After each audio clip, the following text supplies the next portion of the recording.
That's his birth name too. That would be funny.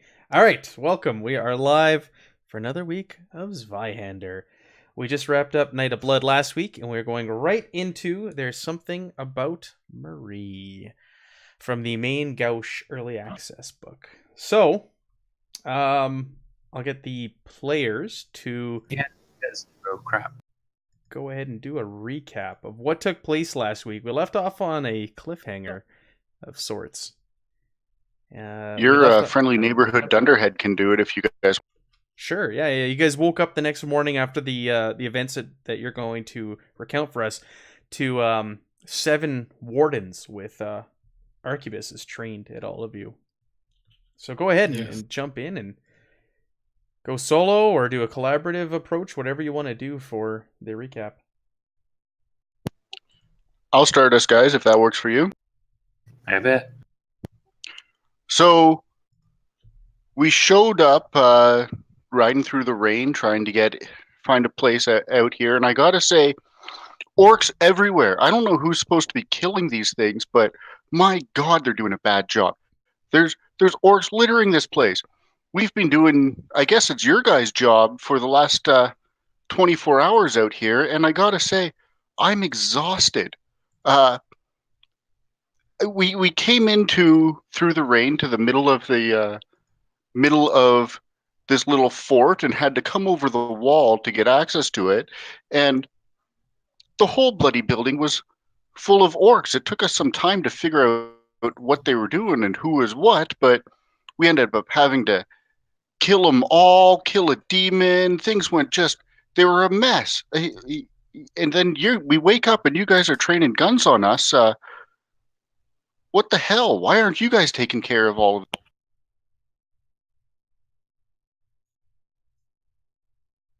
Anybody want to That work as a dunderhead answer, guys? jump I in think I liked it. with anything else? Yeah. I'm just making note. You in your little recount, it reminded me of some things. I'm just making some notes here, so bear with me. Some things that Erg decided to do. That may affect Even one of things your that- own. We found a road warrior. It's called road wardens. Road warrior. I prefer road warrior. We're calling you road warrior. We found a road warrior who was a cultist. He tried to raise a demon in the basement. If you guys want to go down there and take a look, it'll be confirmed. There's a dead demon down there, and you can thank us later. We killed that thing. Smashed it to bits. Yeah, you guys want to? Anybody else want to add anything? All right, governors, here's what happened. A couple nights ago, we come in from, what was the name of that one town that we left? Vorberg? We left Vorburg. We ride through the night. It's raining, storming. We run in to get chased by some sort of beastmen, frightening stuff. We managed to get here. It's coming down like cats and dogs. We come in, things seem a little odd. One little bug-eyed guy is cleaning up blood off the counter, said there was bandits that had attacked the place. And things seem a little weird, but we're okay, whatever. And managed to go check the barn, and there's a body up there that they're saying that was one of their friends, and that was his blood. But things don't kind of add up. Well, one thing leads to another, and we find out they're running some cult down in their cellar. They're trying to summon some demon in all this. Little bug-eyed guys there. Big fat fella here. We had him tied up here. And we get done with all that business. We come up. We're not sure about this fat guy. So we tell him we're on the side of the bad guys here. And he's like, oh, it all worked out, right? And I'm like, yeah, lead down yourself to the cellar there and we'll show you. And he's all happy about it. And that's when we knew he's in on it. So we did him in too. And we just rested for the night. When you guys shown up, you've either got a traitor within your midst with the row warden, or he was already killed and somebody took all his gear. So here we are. Yeah, I blew up a guy's head with my staff and I hit somebody else with my staff and caved in their chest, and Barsh gutted it. Yep. And I one of the guys pointing a crossbow. So you better stop pointing at boy. They all are stone faced. There was plenty of you here. Oh. One of y'all go look downstairs, confirm what we're saying. The rest of y'all keep your little arrows on us. That's fine. But one of you go look. Speak for Uh, yourself. Go ahead. Rubio, I was going to say, Rubio speak up at this point and say, you should also know we've investigated the compound, or most of it. We found a dead body in the stables, partially eaten by the mutants. And there was a murder of the townsfolk, or the whatever they were, the residents here. They're in the basement, but some of the murders took place upstairs. You guys are currently upstairs right now. You're in the common room on the second floor where you're being surrounded. Oh no, I thought we were in the main room downstairs by the bar. You're retired in the common room. Oh, okay. So it's Rubio pointing there to where the blood was. Right. Taking my intimidation.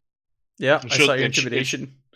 And she'll say, "You may have heard of us. We're the folks that where was that? What was that city called that we took care of that? Vorburg. Warburg. The V. Vorburg. Yeah. Ruby will say, if you heard of Vorburg, we're the ones that saved the town. We're not bad guys. We're taking care of the bad guys that we're running across, and there seems to be place seems thick with them. And before you say we're aligned with orcs, you better go count that orc body count that we've left around here, because we have killed all of these blood. Have we seen any orcs? No, Maybe just mutants sticking here. it in our head. You saw mutants, orcs, Okay. in Vorburg, but here Okay. it's just We saw some stuff on mutants. the road. Yeah, mutants. Yeah, so Mutants and orcs is not interchangeable. kind of are.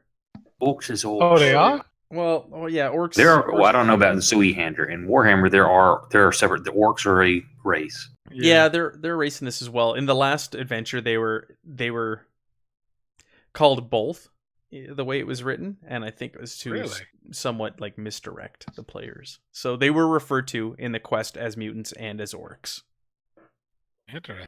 So Those are yes, but very they are different two very different things. Whereas a mutant is like a corrupted humanoid, because there are races other than just humans in this, from dark evil things, and it is starting to take over their body. Those are typically mutants. Whereas orcs are, they're like an actual race that roams this world. Okay, so you guys give your little spiel, and the road wardens all have their weapons trained on you, and what appears to be the commanding officer steps forward and says, "We've already searched the building. We know what took place here, and that's why we're taking you in. Don't put up a fight unless you want to die." So you saying you've one of these cultists too, huh? Be taking some of you with us. Ruby will say, "Whoa! Why would you take us in? We're the ones that stopped the cultists." How can you prove it? Well, go down the basement and take a look. We've been down there. We've seen the bodies and the blood. Okay. Did you see the monster? What monster? And he looks at you. The thing with the skull? The mutant? Yeah, Yeah. we saw the mutant down there. All right, we killed that. We killed they were running a ritual down there. They summoned some type of demon. We killed that too. How do we know you're not in league with them? Because they wouldn't all be dead if we were in league with them, would they? We're going to take you in for questioning. Question is here. Where would you want to take us? We're going to take you down the river. Okay. Hey, if we're going to the next She- town, she- that's fine. We have an escort now, boys. She wants to scrutinize these guys. Sure. All right. You want to scrutinize them. Well, the last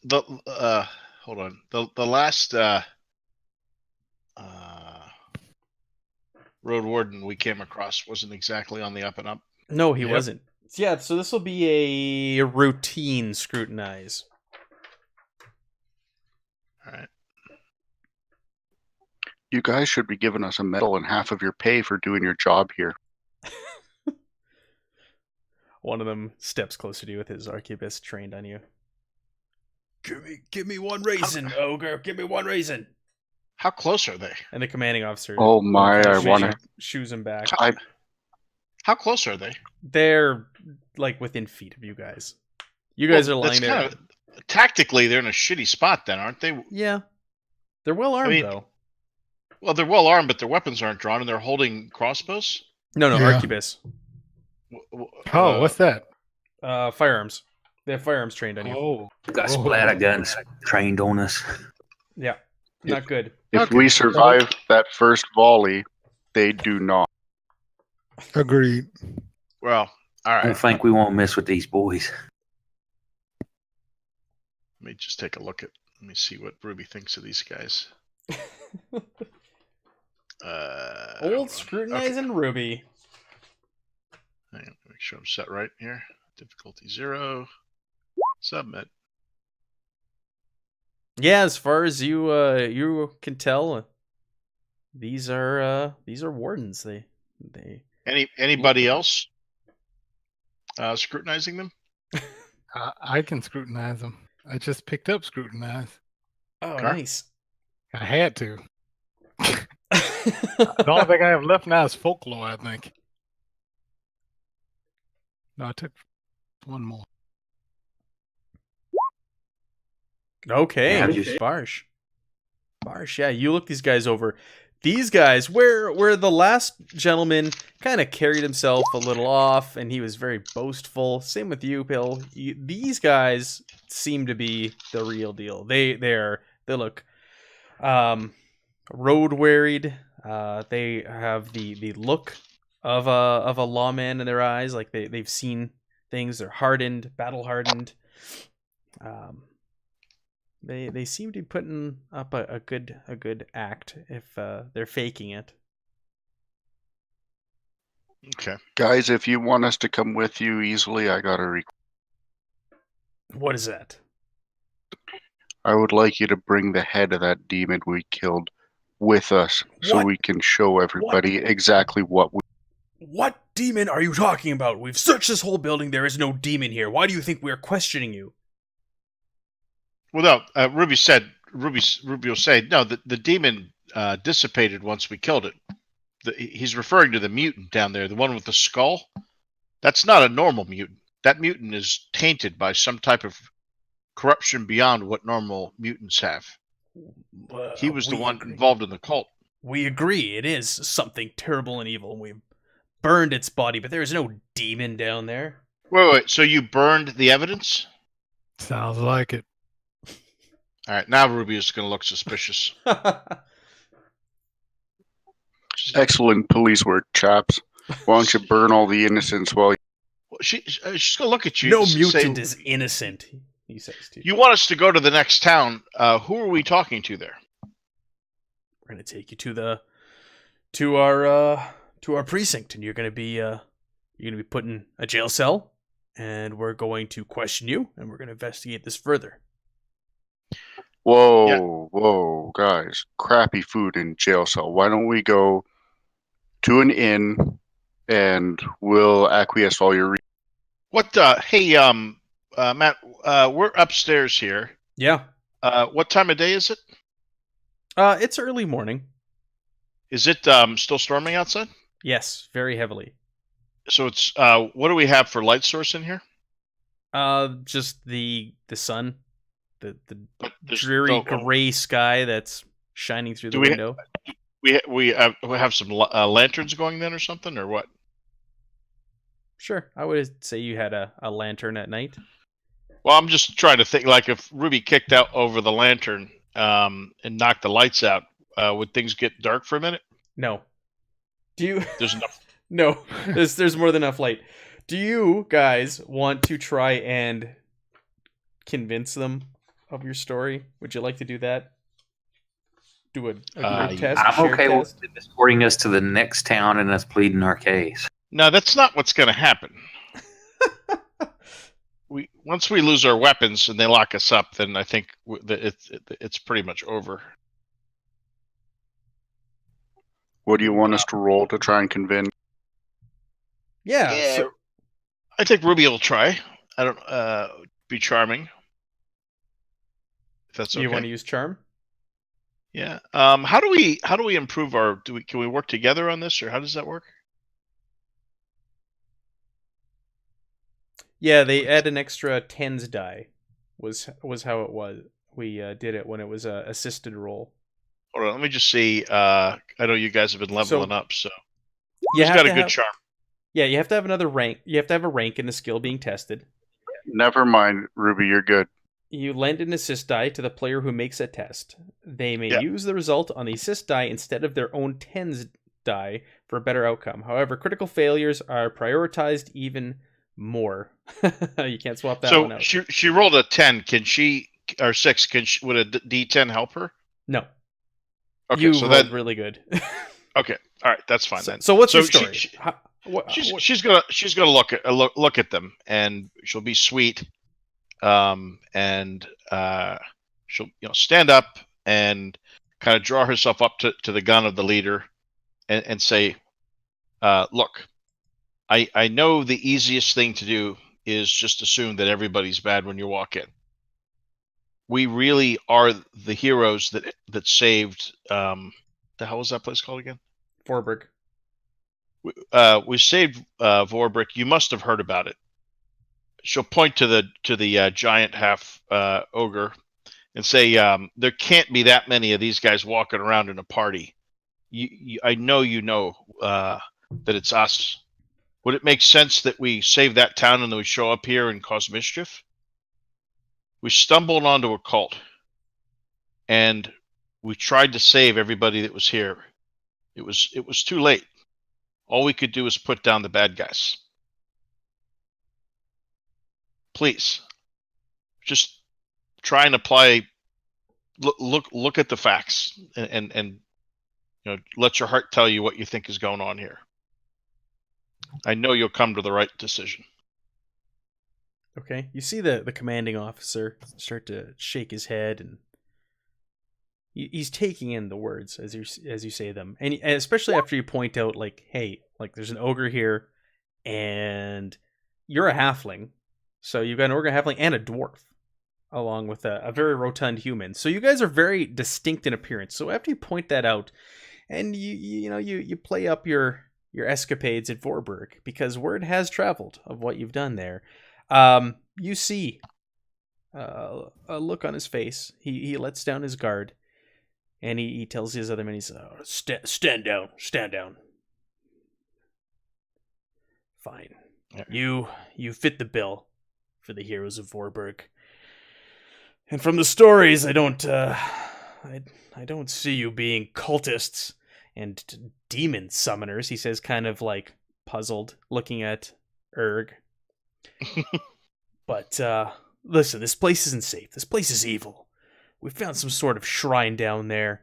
Like you said, there was some strange cultist. We had to do something with the body. That thing was pure evil. We couldn't let it remain here on this earth. Who knows? What if it came back from the dead? Who knows if it was spreading its taint to others and drawing them here? Why don't you accompany us down the river on our barge? We're heading down to the next town, and we'll get you out of here. This place is evil. You don't want to stay here. Okay. She says that's fine. We do have a little bit of work to do before we go. There's a number of good common folk that died here, and I'd see them buried properly. Any of you able to perform a service? I'm able to perform a stew. None of our party is religious, right? Nope. Yeah. Okay. I'll look to his men and I'll say, any of you clergy types? Maybe say a few prayers, bless the place, and then Ruby will turn back and look to the captain and say, and I agree. Before we leave, we should probably burn the place. There's some horses that we can save. We could take them on your barge, but I don't think this place should be left for the next group. That shrine will just corrupt anybody that comes in. I nudge him. We could sell those. We got to get into this other building before we go. Oh, that's right. There was a place we hadn't investigated, right? Yep. Did Rubio say? Have you been to the outbuilding? We searched all the buildings. There is a coach in there. Yeah, it's mine. No, there was 2 coaches. The sealed That was building mine, across too. from the stables. There was a coach. okay. The other one is that one was that's Coach house. Yeah, the building you guys didn't go into was a coach house. He goes, yeah, we've searched all the buildings. There was a coach parked in there. Yeah, those are mine. Oh, both of them? Oh. Yeah, look at it. We got to carry this guy around. Look I at the size drive of him. the other. Point at the ogre. I'm like, well, I've got a lot of stuff to carry around. Look at him. Yeah, well, I suppose. Yeah. And he kind of, they agree with your statement. Ruby says, "Have your men eaten?" No, we haven't. We've been up and down the river for days. This damn storm, it's been keeping us busy. This ongoing darkness that we're experiencing, the gray clouds, it's driving all kinds of strange and weird creatures out of the forests. Let's make some lunch. Let's trade some stories. Let's burn this place down as a group and get. All right, well, Ruby says, "I'm gonna. You guys can make lunch. I'm gonna work on getting the bodies buried that are, and she'll start to try and. I don't know how she's gonna do it, but she'll try and get the humans up out of the cellar and out to the soft ground and bury them." You and you're burying the. Yeah, burying Erg's food. Yeah, remember, Sorry, he eats things. He eats people. well, he can eat the bad guys if he wants. The mutants? Thanks. That'll be 5 corrupt. You want corruption. Who are you fooling? She's not gonna let Erg eat the town folk. At least not in front of the lawmen. No, that's probably a good idea. Yeah, so you gather the bodies, you bury them. There's food in the kitchen that you guys can prepare that's not drugged. And so there's room. The barge is not huge. You can maybe get 2 horses on there. And the rest would have to remain behind because there was, from what I remember, there was 4 in the stables and you have 1. So Can we push one cart on it as it goes across? There is no room for a cart. Well, we can. I'll have to follow you all down the side of the river. Either one are going to move super fast. We probably keep within at least half a day of each other. Does the I'll take the other. I'll drive the other one there, but yeah, Ruby's not keen on splitting the party. With them mutants on the roads. Yeah. We can let the ones know. Y'all take your barge, and we'll take our carts, and we'll stay in. I'm sure the road follows the river. You, if a couple of the wardens want to come with us, that's fine. Yeah, you know what? The wardens say that's not a bad idea. Why don't we? You guys are capable of handling yourselves, and why don't we take a couple of lawmen with you, and we'll follow with you along the river as we go down. So we picked up 3 horses then. Mm-hmm. we'll be happy to protect. Okay, you picked up extra horses and an extra carriage. So that extra carriage, at some point, Ruby'd like to just kind of CSI that thing and just see if there's any clues or anything. Ruby, you're riding with me. Yeah, I will. And then, but she wants to examine the new carriage just to make sure there's nothing. I'm driving it, so come on off. The 8-foot tall ogre is driving it. Yeah, you investigate. You want to make an investigation roll? You want to take a look at this thing? This investigation thing? I'm just looking. I don't know. Let me see what my skills are here. Awareness. Boy, I don't really have. It's not a skill for me. It would be an awareness check, and it would just be a routine awareness. Okay, and I am not aware of anything. Yeah, you're like, oh, it's a carriage. It seems fine. Okay. Everything seems in order here. All right, so you guys head off at about noon. You guys make for the next town over. So the rain continues, and you guys travel for a couple days. To be quite honest, there is a huge gap between this. It was a roadside hotel essentially. This wasn't even a village or town that you guys stopped at. And you guys carry on and carry on. You know, you each night you make camp. You know, the barge parks up on the river, and you guys make your way over and you make a shared camp. And it's a very uneventful couple days that pass. But after a couple days, you come across a tiny riverside dockyard by the name of Lloyd's Beacon, and the wardens let you know that they're gonna dock here for a while. They're gonna report in with the local lawmen and see what's been going on, and you're free to wander around the. It's not even a town. The dockyard while you're here. Eddie, you know what this means, right? Lunchtime, buddy. Lunch. This place is tiny. It is home to maybe. Let me see here. Let me look at my description. Like 12 people. It is literally just like a dockyard along the river.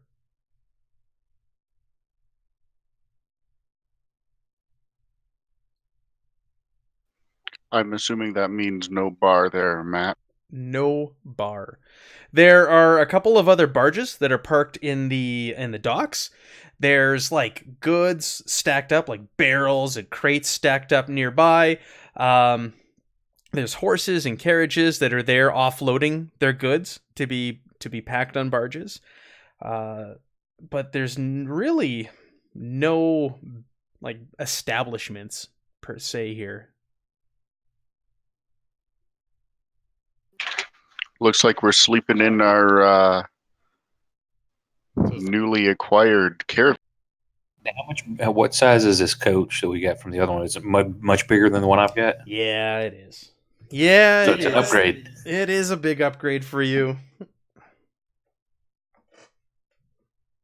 It's like a passenger coach. So essentially, you guys were riding in or beside when you did that first adventure, that the groom and the bride and all that were in. It's like a 4-seater carriage, completely enclosed,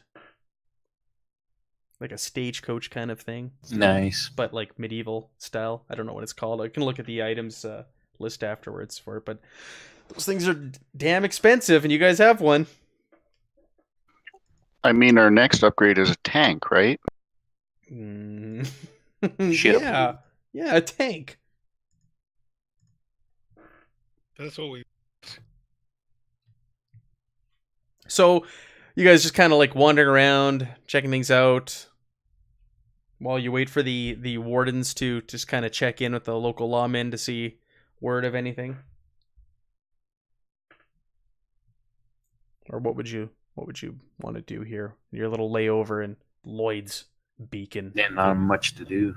No, there isn't much to do. So you guys are walking amongst the barrels and crates and goods along the docks here, just kind of like doing a little investigating, seeing what's making its way through here. When all of a sudden you hear like angry shouts nearby, and suddenly some crates are knocked over. You see this wiry youth dart towards you. He goes and darts in between and behind some crates, and he proceeds towards you. And as he does, he goes, "Help me! They must not catch me. I have to find a place to hide. Please help me." What'd you do, lad? The street urchin. Right up. There's no time to explain. He's pale as a ghost, and he's grasping his left side. You I can stand see in front of him. there is blood, fresh blood, on his jerkin. I stand. You broke up there, Erg. I didn't hear you. If anything, I'm good. I'm going to stand in front. Stand in front of This him. will be trouble. Okay, please. There's the Reeves. They're after me. Do something. They can't find me. Do we know what the Reeves are? Reeves are like local, like law. They're like hired law. Okay. Law. All right. Well, They're not what's really around, official. what's around us right now? You've got crates and barrels. You're next to the docks, so there's some barges parked nearby. Okay. Is there one that the kid could hop on? Yeah, you could help lead him to one of the barge, like the barge that you guys are traveling with. All of the wardens have left it, so it's currently empty right now, other than their goods. All right. Their goods, huh? Okay. Well, we'll let the thief on with the warden's goods. The warden's goods. Rubio, grab him by the collar and just start hustling him over there. Okay. If he talks, she'll just shush him and then get him under some blankets. Go ahead, everybody. Make me just a routine, actually an easy awareness check. How about that? Easy.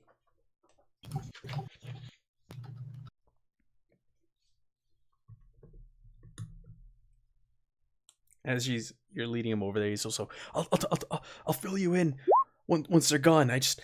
Please guide me right now. Did you say awareness? Awareness, yeah, and it's an easy awareness. Yeah, well, Ruby doesn't see it. Edmund does. Erg barely does.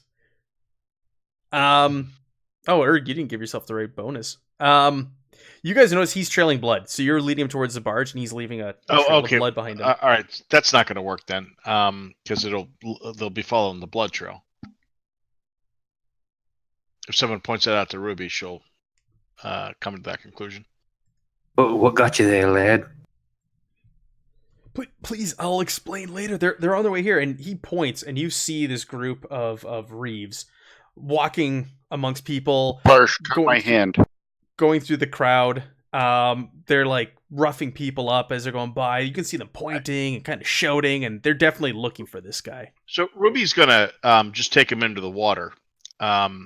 He'll say, there are docks there, right? Yep. Yeah. Oh yeah. All right. She's just gonna grab him by the scruff of the neck, whisper in his ear, "I'm gonna throw you in the water. Go under the dock. You'll be able to breathe there. They won't see you." And then she's just gonna throw him in. Okay. Yeah. He goes along with I'm gonna ask Barsh to cut my hand, and I'm gonna go to the end of the trail. Ha! Perfect. Nice. I think Barsh just stepped away. He said to get another PC, so I don't know if he's here or not. But it's totally something he would do if he were here. Hopefully, he leaves some. Your mic is cutting out really bad tonight, Erg. I don't know if you're noticing it as well. I just reset it. Give me 1 second here. Sure. All right, so you toss the lad into the drink, and Barsh cuts Erg's hand, and you see these Reeves come over. They're led by this one fellow. He's dressed differently than the others. He find a description here of the sergeant for you. So they're led by this one gentleman, and he's short, stumpy man with a punch belly, and this is straight from the description, prototypical cop stash and short cropped hair.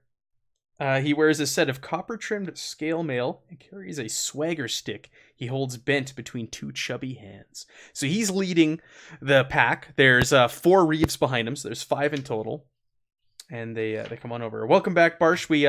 What happened is I don't know when you cut out, but there's a kid who was being chased. He was bleeding. He's been cut by someone or something, and he's asking you to hide him. And Ruby, thinking quick, pushed him into the water, and he's hiding underneath the docks. And Erg asked you to cut his hand with your blade, so it appears that he was the one bleeding because the boy was leaving a trail of blood behind him. All right, when I draw the mortuary sword, it must taste blood. It has tasted ogre blood now. Right. Okay, and Leave some Ruby, fingers. when she sees the mortuary sword out, Ruby is going to pull her her sword, Mm-hmm. and she's just going to kind of hop right over and start playfully fencing him.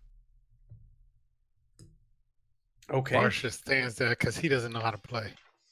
Okay, well that's all right. Well, she's okay with that, but she's not gonna be going after you. But it'll look like you got the two of them. She's trying to make it look like the two of them are just practicing. I think this is a bad idea. Oh, really? Why? Oh, wait, that's what he said when the kid ran up because he's just a little urchin. Oh yeah. Oh yeah, because you mean like it's a bad idea to help the kid? Yeah. Yeah, you might be right, but Ruby says, I'm a sucker for the underdog.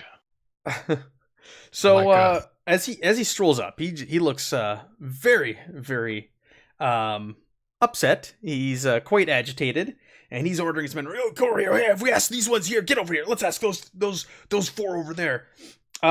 As he's walking up, why don't you guys go ahead? You guys notice a stiletto at his side, and go ahead. You guys can make a routine folklore test upon seeing that.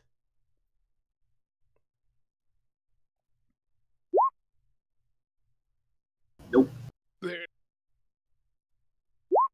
What is folklore? Oh, Barsh got I it. don't even. What is folklore? Is that Folklore is under. Where are I you? think I had. Intelligence. I'm supposed to have a folklore point. I think. Yeah.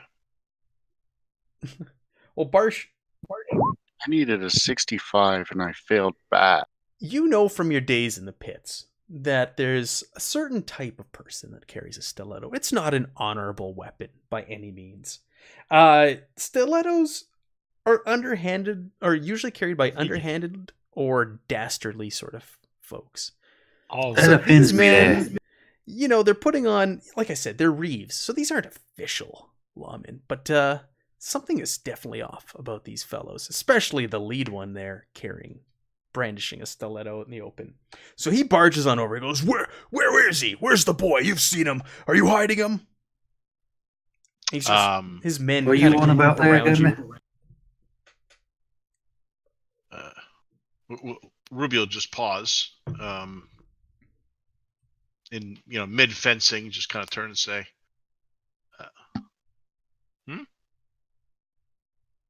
Where's the boy? Those people over there said they saw him run over here, and he talked to the group of you. Where is he? You better not be hiding him. Yeah, some boy come running off went that way, and I'm pointing like complete opposite, like away from us, not where he was at, but just completely like he ran that way. Hey, you got a band? You got a what, sorry? Bandage? Ruby will Cut my say, hand. Ruby will say, quit your fussing, learn how to sword fight better, and she'll swish her sword. That's a scratch, not a cut. Yeah. All right, so they see you guys fencing, and they see the cut and all of this. Why don't you go ahead and make me a standard guile test? I'm going to downgrade it because of what you guys have done here and the little scene you've set up. Do a standard guile. Okay, hang on. Anyone want to help Ruby with that? I'm not trained in guile, so does that matter? I am. Yeah, you have to be but trained in I it. rolled terribly. But Okay, Ruby got it. Ruby nailed it. So what did you say to convince them? Because you've successfully convinced them to continue on. Ruby will just shrug and say, "Well, lads, I think you ran that way. We've been practicing. You're welcome to join us if you wish." She's got a big grin on her face, and she'll swish her sword. No, we don't have time. Get out of our way, you fools. This is a dangerous man that we need to find. Get and you see them push past Didn't you say it was a kid? Yeah, it's a kid. It's a young man. We got a dangerous being a dick. man that we're after. Hey, He's you pushing guys watch past, I'm out for trying to that trip him. murderous toddler I saw earlier. How many are there? There's 5 in total, including the sergeant. So yeah, they push their way. They kind of shove you. You, Edmund, you said you kind of like hold your foot out.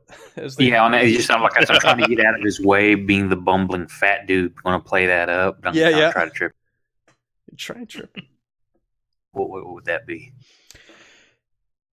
It's a good question. Um, You guys watch out for that murderous toddlers that we've seen all over the place too.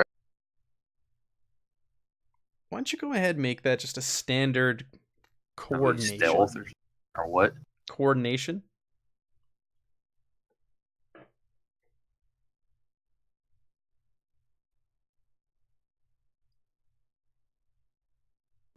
I critically fail. I tripped myself. Yeah, so you push I your fall foot out on him. as he's like pushing you aside, and yeah, you are like entangled, and the two of you fall to the ground together, like, and you're on top of him, crushing him, and he's I'm gonna totally, if I'm falling that way, try to like force my weight down if he's under me. Oh yeah, he's under you, so you're just bearing all your weight on him. Ruby's gonna look to the Totally sergeant. play it up with like the oh god, oh, like the hysterics of it. He's attacking me. Do you see what I'm working with here? Do you see?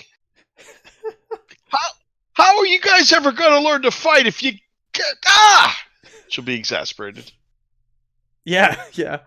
So the Reeve is just like, oh, get off of me, you fool, you fat fool! You're lucky. I'm trying to get off of him, but I'm not really. Yeah, you're still rolling on top of him the whole time. So yeah, you're trying, pretending to get off him, but at the same time you're just like applying more weight and falling on him over and over again. You fat fool, get out of here, get over here! And he shouts for two others to come over, and they each take an arm and they lift you off. And the Reeve, Thank you, lads. Top of goes, you're lucky.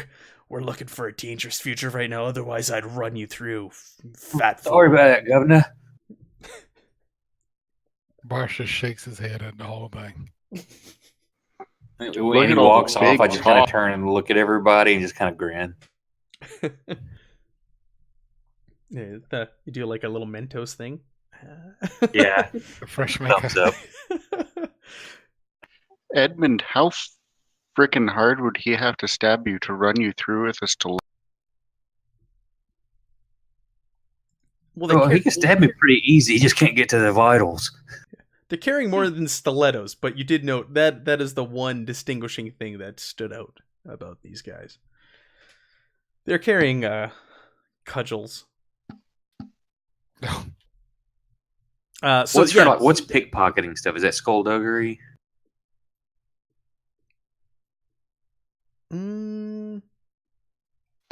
Yes.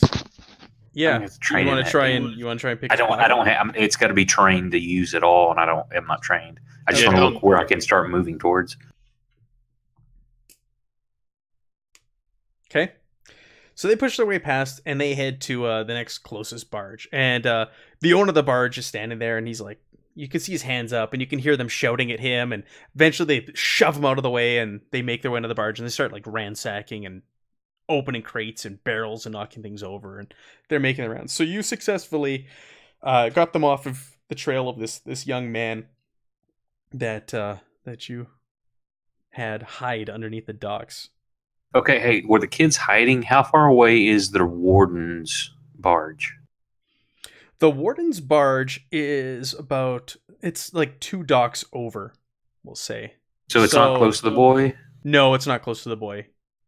I'm going to get their attention. Hey, Reeves, I think he may have gone over that barge over there. May go ransack. The one with the warden's barge?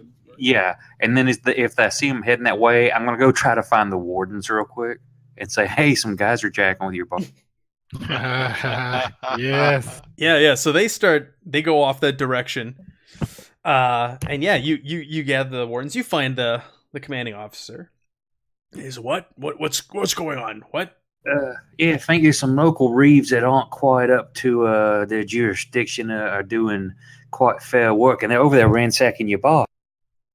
What? Men, come on, let's go! And you see them all like start hustling back towards their barge, and make their way over there as the Reeves are on board, going through it and ransacking things. And an argument breaks out. And you are watching, and you see the Reeves put their hands up, and they are apprehended by the wardens. That was a masterpiece. Very nice. Yes. Thanks, boys. In character, Barsh thinks it was foolish, though. Barsh thinks we should have killed them. Yeah, coming at us with the stiletto, but he's more concerned about what trouble this youth is going to bring. Yeah. So, speaking of this youth, this kid, you want to go back to him now under the docks? Yeah, Ruby will walk over and say, "Come on up, kid."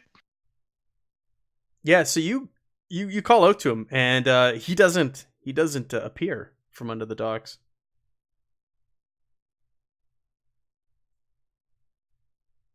What time is it? It's about noon. Um, Kid drowned. Let's go get lunch. no. So Let's go get a hoagie. Ruby will say, well, I can hop.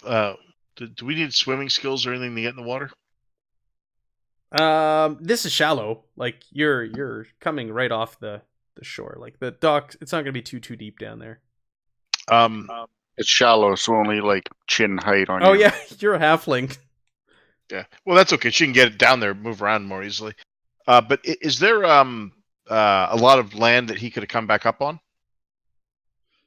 Not really. No. Okay. She'll go ahead and toss her gear down, and she'll just take out her she'll have her knives handy, and she'll slip into the water.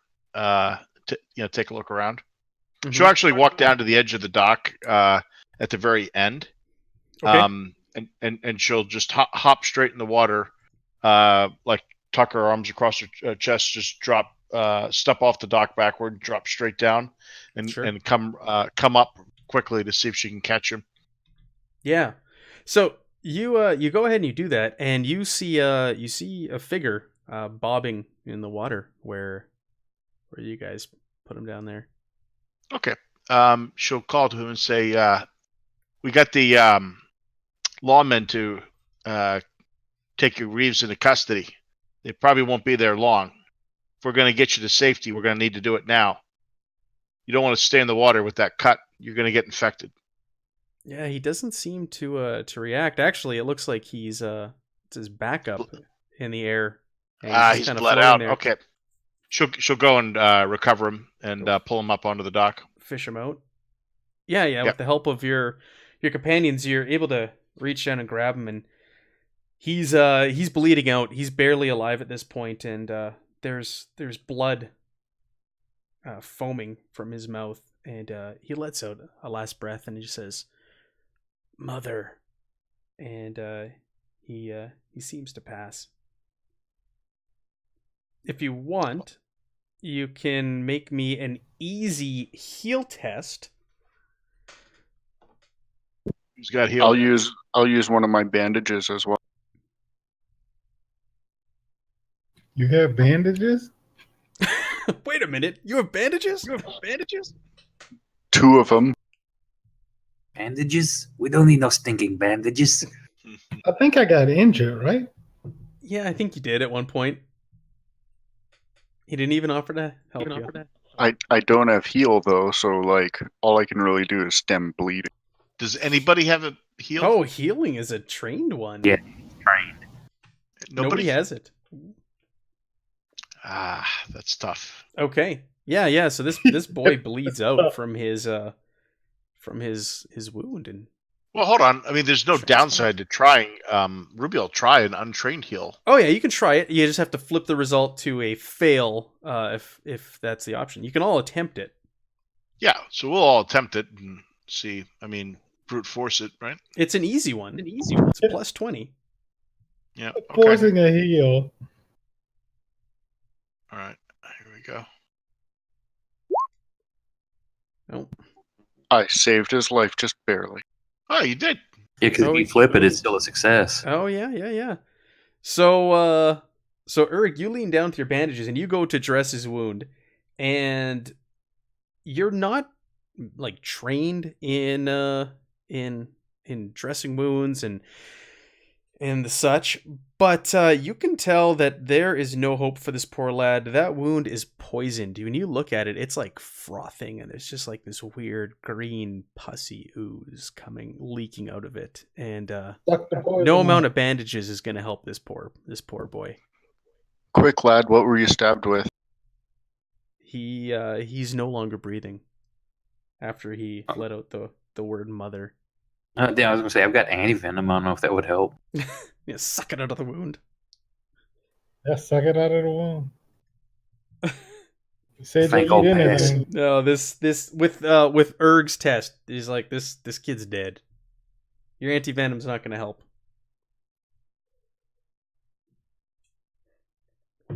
But the boy is clutching a scroll case tightly in his hands. Hey, my Quicksilver or Royal Water isn't going to help him. Nope. This kid is deader than dead. He needs a necromancer. Yeah. Hmm. Essentially, he needs a clergyman. He's in Yeah. a bad way here, guys. Call him Morty.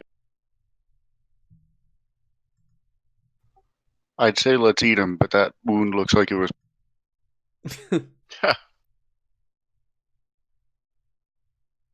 So he's clutching this scroll case in his hands. Okay. I'll grab the scroll case here. Yeah. You go ahead and do that. I'm gonna open it up. Take a look. Sure, you open it up, and there's just a single piece of paper in there with a note scrawled on it. Expecting Witchstone to arrive in Minute on the 13th aboard the Twin Trout. The initials UG. I'm sorry, I was reading. Can you say that again? It should be up on your screen. Oh. As well. I did share it with everyone. Oh, there it is. Yep. Is there anything I can roll to know what Witchstone's used for? Well, I've got it marked here in the book because I didn't know either, but it is something that you would definitely be aware of in this world. So let me give you guys a little brief history on what Witchstone is. It's a it's a ingredient for a bunch of spells I want to get later. So I have an idea what it is, but I don't want to be metagaming. So let me roll. Well, you guys would be aware of what Witchstone is. Like characters would. So I'm just going to give you a brief rundown here, just out of character so you guys know what it is. Said to have fallen from the Vault of Night during a chaotic cataclysm, these strange embers of green glass are all that remain of a dead star that once passed over the material realm. Following the cataclysm, shards of the dead star plunged to Earth. Vast meteoric craters of the largest of the rock caches, bringing with them strange transmutive phenomena. The land around where Witchstones lay half buried are unnaturally changed, surrounded by contaminated flora and fauna, including mutated creatures, large and small. These cavities are shrouded in strange emanations of thick, iridescent mist, and this mist is nigh impenetrable, and inflicts sickness and pain on those who dare enter it. Only the brave or already damned would dare penetrate the green-colored mist to recover Witchstone. Princely sums have been offered for the smallest of shards, hundreds of coins passing hands between those who seek to use it for arcane purposes and the worthy adventurers who dare press beyond the mist to recover them. Guys, you want to buy a castle? We need that witch. So in Warhammer terms, this is Warpstone. Yes. Yeah, that's what it sounds like, right? It is the Zweihander equivalent of Warpstone. Witchstone. So there should be Skaven close by. Yep, in the tunnels. So They you have a call note something else in this game. that there is What day is some it? Witchstone arriving on the 13th. It is currently the 11th. Okay. All right. Well, I think we're going to have to fund a harbor master.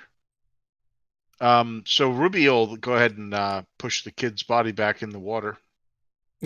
So long, lad. She'll search him before she does. Is there anything else on him? There is nothing else on his persons. Okay. And who is mother? That is the other question, I guess. But well, before she does that, she'll look. I don't know why she's bothering. Anybody object to me just giving him back to the sea? I mean, I'm bloody hungry. We can't get lunch here. Splash. You just tossed them. Yeah. I don't want to eat a poisoned child. Yeah, we don't really want. You have some standards for people you eat. Okay.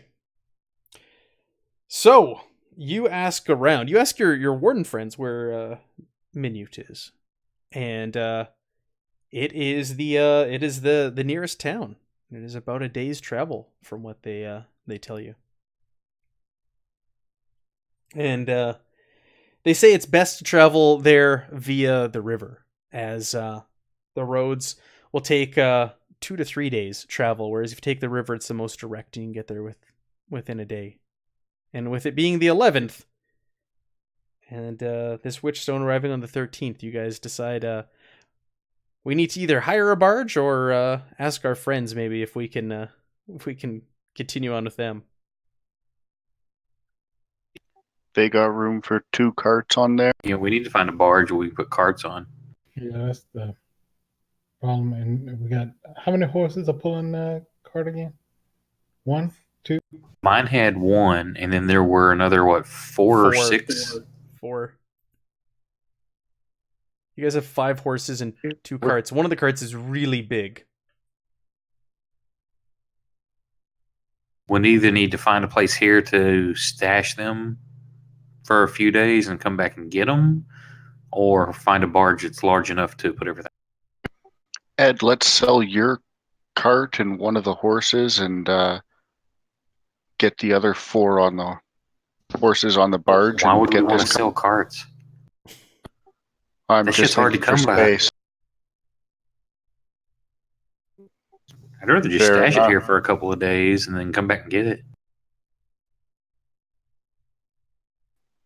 What do you think, Matt? How big are the barges? And not big enough for what you want to carry. Can On we the find river. a place that we can basically stash these here, for rent, or if there's some place like, hey, you can be out back behind, but pay a few Yes. shilling or something to. Yeah, you guys approach the dock master and you ask him if you could leave goods here, because there are people who drop things off all the time, right? As they wait for the barges to arrive, so goods are left here and watched. So yeah, he offers to watch your horses and carriage for the next few days, for the high cost of 5 silver. Whoa. I got this. I'll give him the silver. Well, A silver dart. are we leaving before the 13th? Yeah, it's the 11th. Well, Hey, okay. Well, okay. So Ruby's gonna say, guys, don't we want to maybe stick around and see if we can't take that witch stuff up? that's where we're going. You want to go there? It's arriving on the 13th. You want to get there before it arrives. Is it? It's in a different city. Yes. Yeah, that's where we're Minute. going. Yeah, you're heading there. It's the 11th, and it's arriving on the 13th. So it's a day's. How long does it take to get there? It's about a day's travel up the river, a little less, and it's a few days if you take the road. So All right, I'm going to stop reading the books while I'm trying to play. It's not, clearly, multitasking is not my thing. So I'm sorry. All right. So it's in your best interest to ride the river. Got it. To Minute. This mean So yeah, he agrees to watch your stuff for you. Do you guys want to go with the wardens up the river, or do you want to hire a barge? Let's go with the wardens. Yeah. Before we go, can I ask one question? Are Yeah. there stores that would sell a Main Gauche here? No. Okay. Not at this like dock. And that's all this is a dock, basically? Yes. Like I said, the literal description of this is the population of 11 people plus 4 reeves. So this is like a nothing. It's just a stopover. Well, it's 10 people now. Yeah, 10 people. So like there is like nothing here. Got it. You want a Main Gauche, huh? Yeah. Parry dagger. Yeah, it goes with her quartz sword. It's like peanut butter and jelly. Okay. So the wardens, they say, yeah, we can take you to Minute. It is up the river, but we must carry on. We won't be staying there. We must carry on up the river. But you're welcome to travel with us. Ruby's going to ask the captain. She's going to say, so is there any way we could get registered with the local leadership so that we could get credit for putting down the mutants and doing some of the things that we're doing as like maybe irregulars or sellswords in the service of the government here? He says, not unless anyone's employed you for such things. Why would they pay you for this? Well, it seems like we're just doing a public service. It would be nice to... Basically fame and renown there, Governor. It sounds like you're trying to make a name for yourselves. You expect to get paid for this? No, but somebody wants to throw a free meal or room and board here there as we travel around. It won't hurt. All right. Well, will you at least let the leadership know what we've been doing out here? We'll put in a good word for you. All right, thank you. And she'll be she'll be really friendly with the wardens and try and bring up the reputation of the group if she can. And especially she's concerned about her ogre friend. So she's going to lay it on thick about what a good guy he is and how he looks out for the humans and so forth. Not eats them. Meanwhile, he's got like an arm hanging out of his mouth. Right. Yeah, just trying to like... don't trust your lying eyes. He's a very good ogre. And she's worried about him. All right. I gotta be me.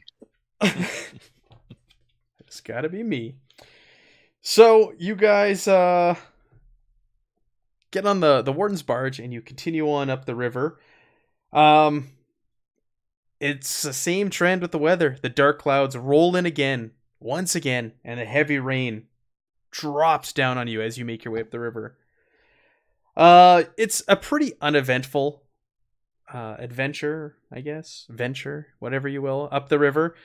And you guys arrive in Minute in the middle of the night, and it is just a torrential downpour. The wardens go up to make their way up to the dock, and the dockmaster, you see this figure, this sturdily built frame, hobble over. He's got a bit of a limp. Hobbles over, and he's got a lantern he's holding out, and he's got a cloak over his head, and the rain is just pelting down, and he has to shout over the wind and the thunder cracking. He goes, Welcome to Minute, travelers. Grace be with the God Emperor. You made it here safely. I'm Herman Truman, the tollkeeper. Don't you worry about the tolls now. We can settle them in the morning. If you're looking for a place to spend the night, I recommend One-Eyed Jacob's on the west side of the village. About the only place open this hour, too. And then he shuffles past you and he talks a little bit with the wardens after greeting you. Anybody have any idea what the toll's going to be? Hey, the wardens are paying the toll. They got the barge here. We'll go to the bar. They also have I the like bar that. here. The barsh, I like that. All right, yeah. So you head over to One-Eye Jacob's. It's not hard to find. It is the largest building here in the village. It's a typical 2-story inn. And in front swings a sign in the torrential downpour of a jack of spades. Go ahead and make me an easy folklore test.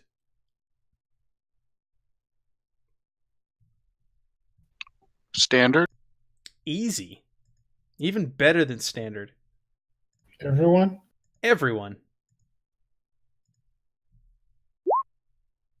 Ooh. I don't know shit. Ruby's good. Oh! Wow, crit success. Well, I don't know if this is going to really help your critical success in this, but... So, I'm trying to find it. folklore? It was what, under intelligence? Is that our first ever one? I think it might be. I think so. It's under intelligence, Barsh. Oh, okay. Got it.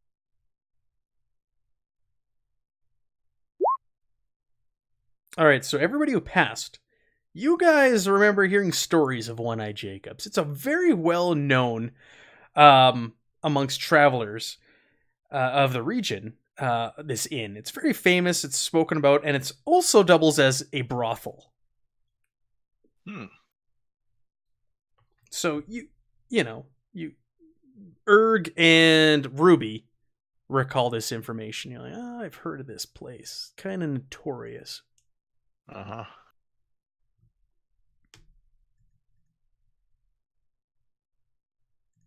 So you're standing there at the door, and the rain is pelting down on you. The thunder's cracking. What do you want to do?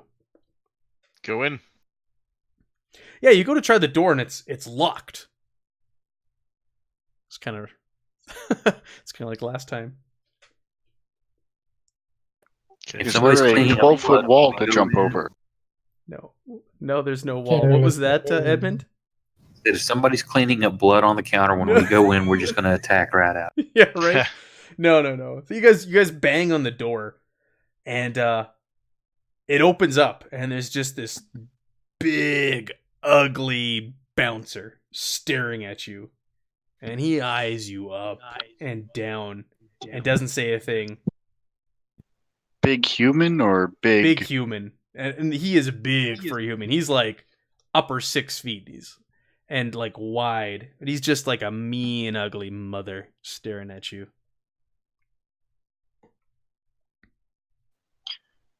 And he's just looking Hey, you all hey, up short and stuff, down. we're coming. You say, "Hey, short stuff, we're coming in." Yep.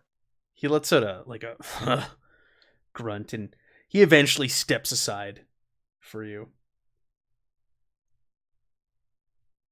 So once inside, he shuts the door behind you, and he sits down in a seat next to the door after locking it down. And he's just staring at all of you. He's just got this just hatred in his eyes. Okay.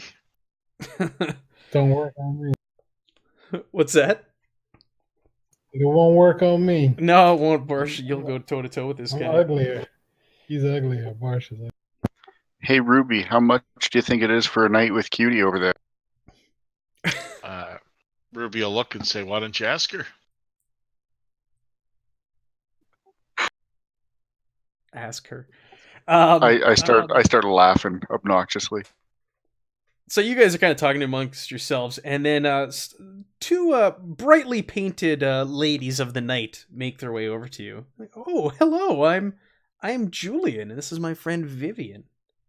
And they offer to help you out of your wet overcoats and take you over to a vacant table for. All right. While they're doing that, Ruby is going to go over to the two of them. And does she know where their silver bags are?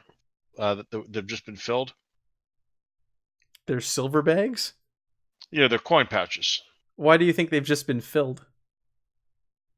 Well, because we looted that treasure box at the prior place. Oh, like I thought you were asking about the prostitutes. I'm like, how do you know No. they just got silver? And I'm talking about our guys. Right. So what do you want to do with them? I'm sorry? Well, does the dwarf look like he's about to run off with into a crowd of prostitutes? I don't know. Barsh, do you? It wasn't Barsh. He wasn't gonna No. run in. Okay, so Ruby's just concerned. She doesn't want to see these men robbed blind. She doesn't want your well-earned coin to disappear, right? So she walks up and she just puts her hands on the coin pouches, and she says, I just want to make sure that of all the things the girls are going to get their hands on, these bags stay safe. And she pulls them off and just kind of collects everyone's money and tucks it deep into her leather jerkin. Okay. All right. Yeah. She looks over at the dwarf and she says, "You going to have any fun tonight?"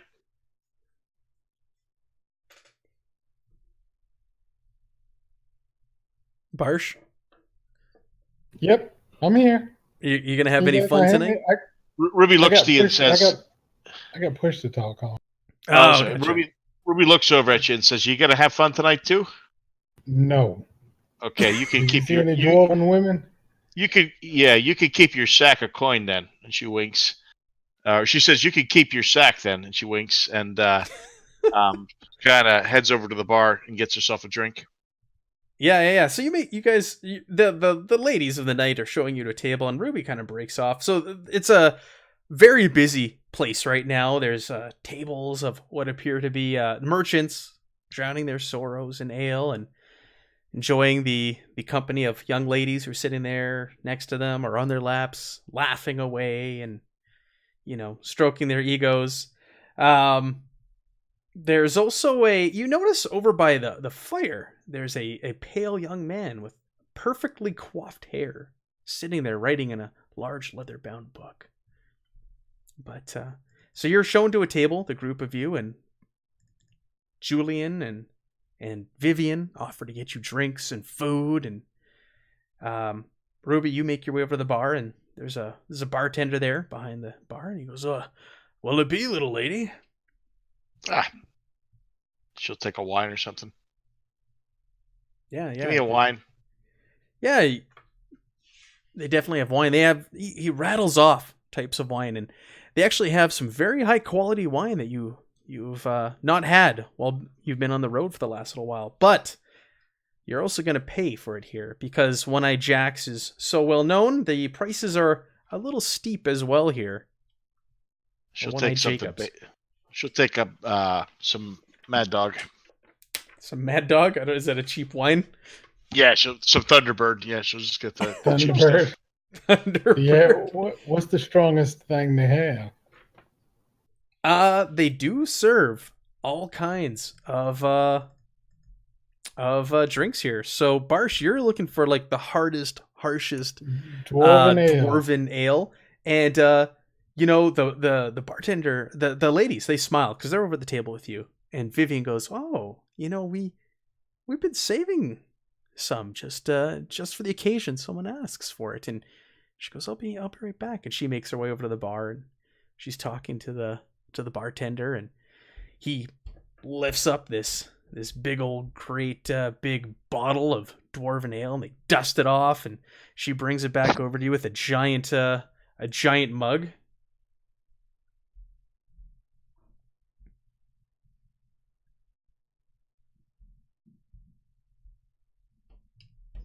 And you're quite shocked, Barsh. You haven't seen good dwarven ale in ages, especially in a human settlement. Yeah, he's excited. You see a smile almost crease his face.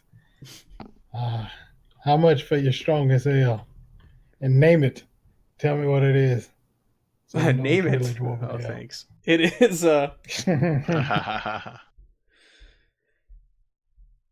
it is known as the Wretched, and it is steep. You're looking at 15 pennies for this. Checking to see how much I have. Oh, dang it! I'm just short. Will you take 10 for a dwarf to remember home? Yeah. She says, I'll tell you what. Yeah, we'll make a deal. We'll make a bargain. But you see that big ugly oaf over there by the door? If things get a little out of hand with him tonight, will you stand up for us? She asks. I'll do it if I can pay 5. No, 10 it'll be. Okay. Do I drink all night? You can nurse it. It's just like one big bottle. Oh, he's giving the. Okay, I thought they were just giving me a cup. Okay, No, they're no, giving no. me You're getting the bottle. Okay, I'll pay 10 for the bottle. You're like, oh, I'm not that cheap. Okay, so you get your fine dwarven ale, and you take a swig of it, and this is high quality dwarven ale. Like as soon as it hits your mouth, you're starting to feel a little bit, and you drink all the time. Like you're used to this human swill, and this is getting the job done good and fast. Nice. I'm going to savor it. I'm not going to drink all of this stuff. No, And I keep an eye on the guy too. so yeah, so you get your dwarven ale, and the ladies look at the two of you, Edmund and Erg, and they go, "What'll it be, fellas?" What you got to eat? Oh, we've got a fresh prime rib that we've been slow roasting all night tonight. Oh, I'll have 2 of them. And she you know what, she doesn't even flinch. You know, these ladies have seen and heard everything. She goes, "2 it'll be, big boy," and she just goes off to the kitchen and comes back with these 2 massive hunks of just like tender, rare prime rib for you. 2 potatoes, 2 hunks of prime rib, two dinner rolls. She goes, there you go. How much is that? I'll have the same.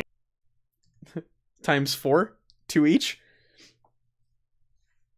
How much are those? 2 each. Yep. She goes, that'll be 10 pennies.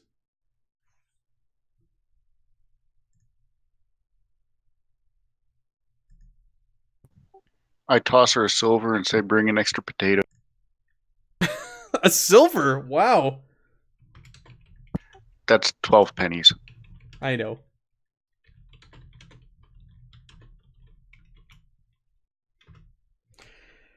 Yeah.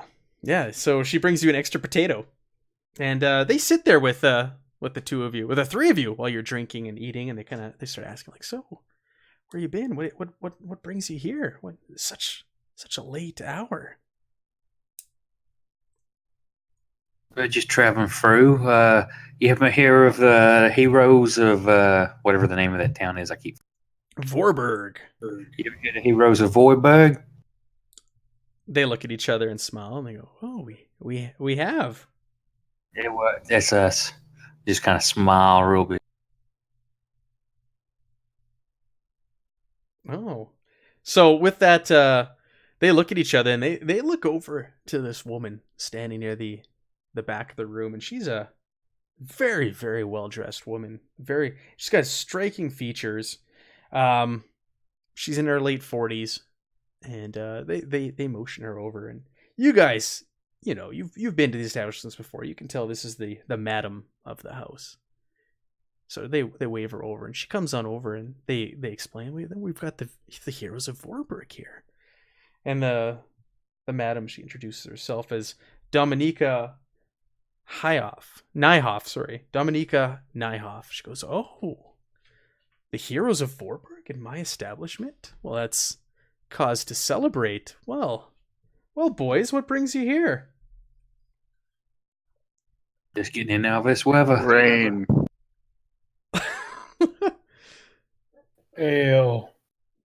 Oh, yes. I see. Oh, so you have one of our finest selections there, she says to you, Barge. It's average for a dwarf, but it's fine for you. Right. So, will you be staying the night here tonight? And maybe a couple nights. Oh, and again, what is it that brings you to Minute? Other than the weather, she says, smiling. Just passing through the area and heard there was a good companionship to be had. Oh, well, you're not wrong. One-Eye Jacobs is well known. I love Barsh. Erg loves you. He does. He just typed it. That was funny.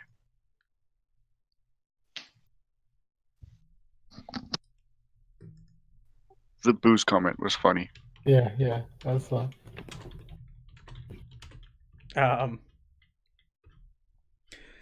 Yeah. So she's sitting over at your table, and so she chats up with you guys for a little while. She keeps pushing for information on what you're doing there, and you guys are pretty stone-faced, and she just smiles at her two girls and says, "All right, well, show them a good time."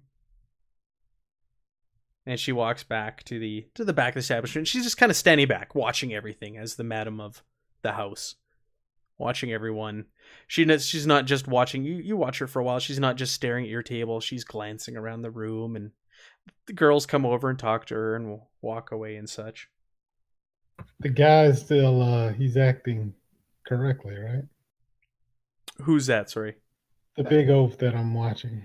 Yeah, he's sitting there. He's eyeing the girls as they go by. He's leering at them. He's sitting there. He's got a drink in his hand, and he's just downing one after another. And you can see he's getting pretty inebriated. And the girls are walking by, and his hands go to reach out for them, and they get a little grabby at times. But the girls like smack it away, and no harm, no foul for the time being. You notice that lad over by the fire with the large book is also looking over at you from time to time. And he's writing away in his large leather-bound book. But other than that, everybody's just kind of enjoying themselves and having a good time this evening.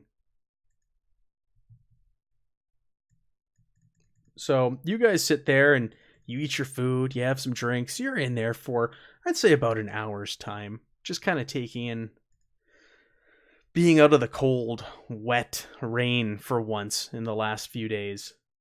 And Barsh, you're watching that bouncer, and he's sitting there and he's getting more and more intoxicated by the minute. And one of the girls walks by, and he just goes ahead and he grabs her, and he starts to kind of like manhandle her right then and there, and she lets out a scream. "Get off me, you oaf!" I jump up and I walk over there, and I'm walking, and it's the tough man walk, so he cracks his neck on each side as he walks up. Right. And says, "These are small, weak women. Don't touch them." So what I'm gonna do is let's do your initiative. Let's figure out go ahead and roll your initiative, and I'm gonna see if you're gonna go first here. Okay. I grease up my fingers. I know what that does. It's a D10, right? It should be a button on your character sheet from what I remember, and it takes in all of the modifiers and everything. For what? Initiative. And this. No, we just go by the number. It's a D10 plus Yeah, initiative. Oh yeah, D10. Let me. I Five, should have a it's button. 5 for me. Is it just so? Okay, roll a D10 and add 5. I'm sure there's a button on one of these pages though.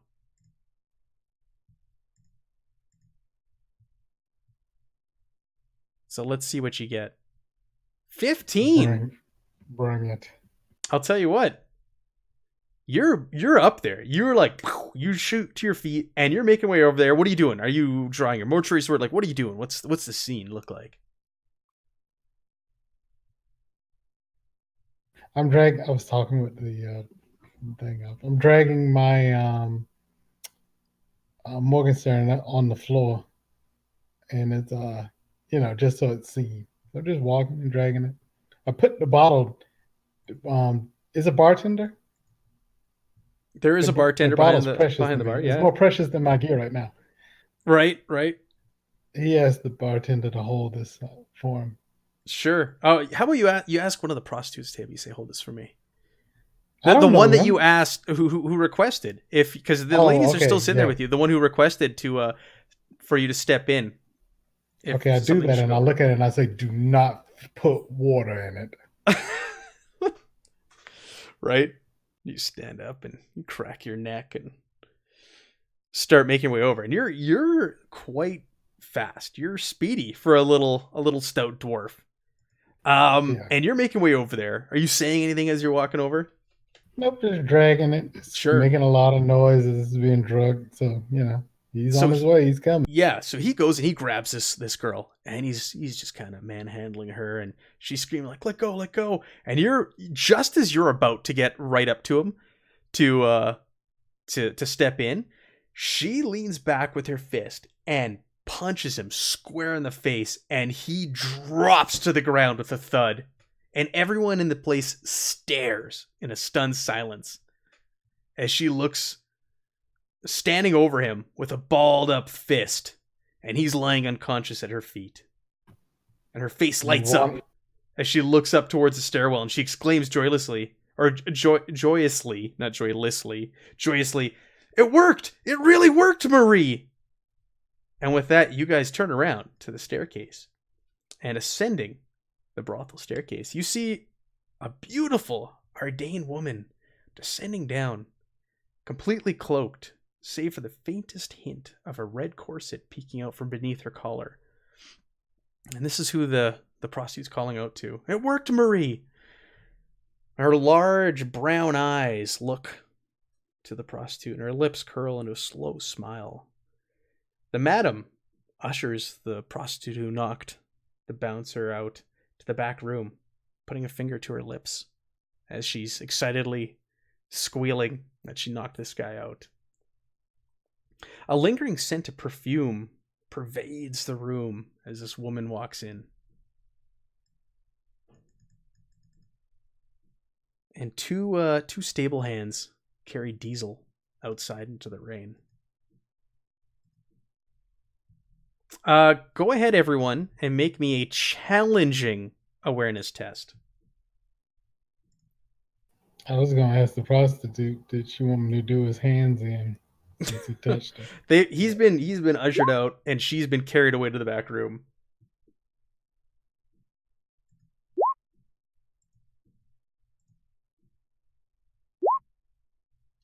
Oh, I'm not gonna have. Oh, nobody. Fail. All right. Matt, I think I'm going to re-roll it. Okay. Give me a misfortune. Jesus. And I still fail. Okay, so what you guys do see, even with the failed test, is you see upon the entrance of the Ardain woman that well coiffed man over by the fireplace with the book. He suddenly gets visibly upset and spills the contents of his inkwell across his table in his journal. And he tears the smeared page out and flings it towards the hearth, and then quickly makes his way upstairs and leaves the scene. Does he leave any of the stuff he was writing behind? Just that bundled up piece of paper that he threw at the hearth. Is it in the fire? It's on the edge from what you see. All right. So Ruby will try and scoot over there stealthily and see if she can just kind of nonchalantly pick it up without making a big deal about it. Yeah, sure. Yeah, you all eyes are on this woman as she comes down. So you scooch on over. Nobody really notices the halfling make their way over there, and you snatch this thing up, and it's starting to get a little singed around the edges, but you rescue it in time. And there's on the page is a drawing, a picture of a woman's face that has now been smeared with the ink that was knocked over it. And it's a woman's face framed within dark curls. Would it match the girl in the red, or one of the girls that she's seen? You know what? It's so smeared and covered in ink that it's hard to make out the features. Okay. Obviously, some girl that he's taken with where he was drawing. Mm-hmm. Okay. Anything else on the page? No, that's it. Okay. So as soon as Diesel and the prostitute are ushered out of sight, everybody goes back to their business and partying. And the madam comes back in from the back room, and she goes, "Oh, everybody, a round of drinks on the house." And yay! And everybody goes back to what they're doing. And the woman who came down the stairs, a striking figure, she it's hard to look away from her. You guys you're locked on her because she seems really out of place, even in a notable brothel such as One Eye Jacobs. Something about her stands out. Something about Marie stands out. Why don't you guys go ahead and make me a challenging awareness test? Let's go do another awareness test here while you're studying Marie. Oh, look at Barsh. Did you say awareness? Yeah. And at what? So Standards? Erg, it is a challenging.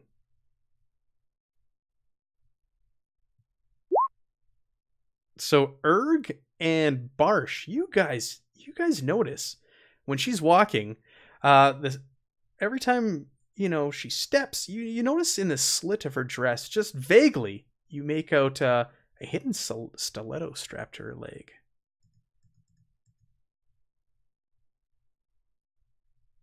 So she makes her way in, and she goes over to the bar, and she puts her back to the bar, and she stands there just kind of taking in the room, watching everyone, not really saying anything.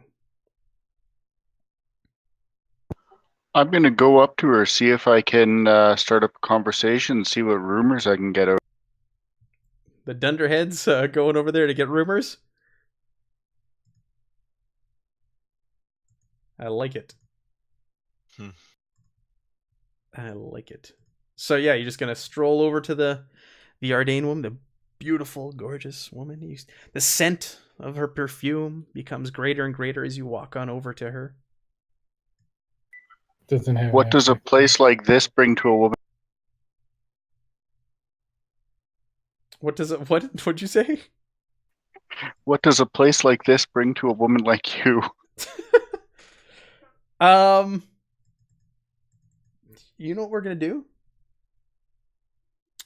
Yeah, you start asking her questions. What we're gonna do is we're gonna do a social intrigue. Remember those? Remember we did that, I think, in the first and second session, the social intrigue? There's a simple exchange and a complex exchange. This is going to be a complex exchange, and this is where you guys need to get together, and you need to figure out what you want to ask her. You have to tell me ahead of time, and then you're going to choose an opposed skill or an appropriate skill that you're going to try and use to leverage information out of her. And I'm going to secretly choose one that will not help you at all in the situation. A favorable and an unfavorable skill, remember? Yeah, so we all kind of chip in on this, right? Yeah, so you guys all gonna make your way over to her, and when you see the big ogre who kind of speaks his mind and speaks out of turn, make her way over there. The rest of you kind of jump to your feet and go, "Oh shit! Okay, we gotta get in on this." And you guys all make your way over there. So go ahead and discuss what she's you want. Go ahead. Sorry. Clearly out of place. Why is she here? I'd like to know. Who is she? Like beyond her name. Why is she here?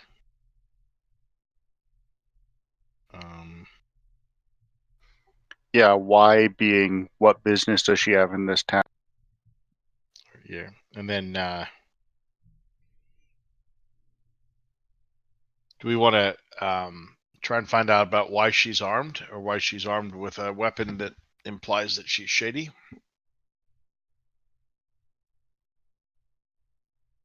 And then there's the man at the fireplace.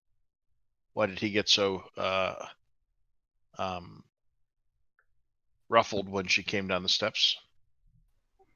Do we want to ask her about Witchstone or no? No. Maybe you be more vague, like anything interesting coming in the next few days. Yeah. If we tell her about Witchstone, then she's interrogating us. Let's say don't mention it. Just ask where we're looking for rumors. Anything interesting going to be Yeah. coming into dock in Yeah, the next yeah. few days? Yeah, Yeah, that's rumors are good. Yeah, that's what's her business here, right? Yeah. Or what have you heard? Would be another thing, I guess. It wouldn't be bad to know what she knows about the town, too. How many things do we get to ask? You guys determine at this point what you all want to ask. There's really no limit. But depending on how you make out is going to determine what How gets far we get. answered. Yeah. Right. Okay. Okay, to recap, why she's here, what she's doing, what her business is in town, what she's looking for over the next few days. Anything else? Who that man was at the fire and why he got upset, flustered.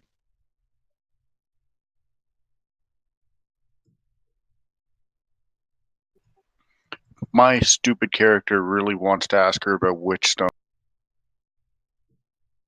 If Ruby sees him making the word witch, she's gonna stomp on his toe.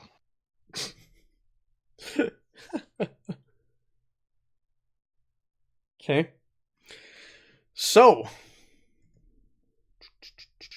let's go ahead. So if the character simple exchange based on alignment and social status, she is an aristocrat for social status. Sorry, what was that? It cracked on me. She's an aristocrat when it comes to social status. So is Edmund. So if that matters It does. to offset. It does. So, so if a character's social status is different than that of the NPCs, the roll is at -20. The character has the same amount of order and chaos ranks, which you guys don't. Okay. Ooh. So everybody who's not of the same social class as her has a -20 to their roll. What's her social class? Aristocrat. Oh. And for you, Edmund, it's just going to be a standard. What skill do you want to use? So it's going to be all the skills under Fellowship, right? Fellowship. So which one do you want to leverage to get information out of her? I get a bonus to rumor, guys. Anyone else?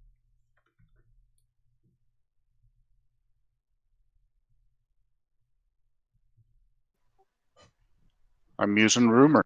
All right, rumor it is. Well, Yeah, I'm what trained else? in rumor and bargain would be my best two probably. Do you want to do bargain or rumor? You want to do bargain because Erg's already doing Yeah, rumor? I'll do bargain. Okay. What else, fellas? Ruby has charm and guile. Which one do you want to leverage? Probably guile. Okay. What, And Barsh. what's left? Charm. Charm. Oh yeah. Charm, yeah. Okay. Would my larceny work for any of this? You can steal her Larceny. heart. What is There's it? if any of this is illegal information. No, it wouldn't help on this one, sorry. I have folklore. It's under all the skills under fellowship, Barsh. I have none.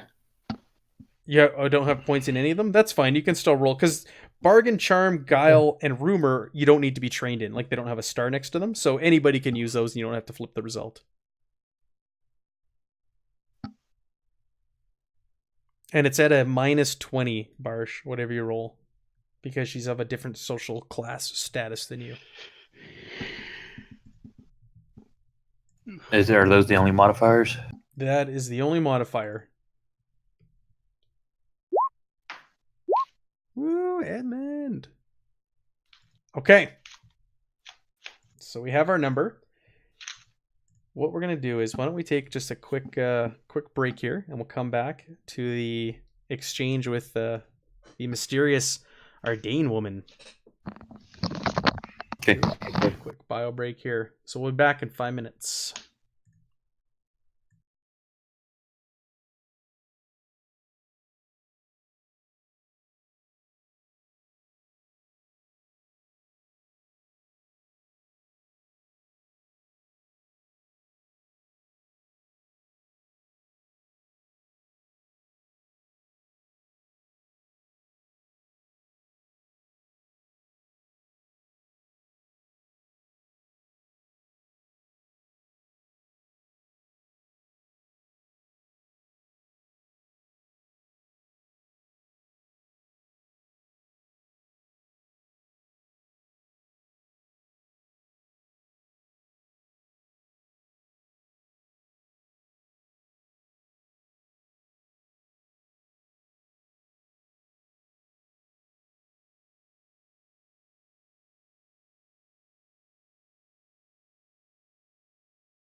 Okay, we are back from our break.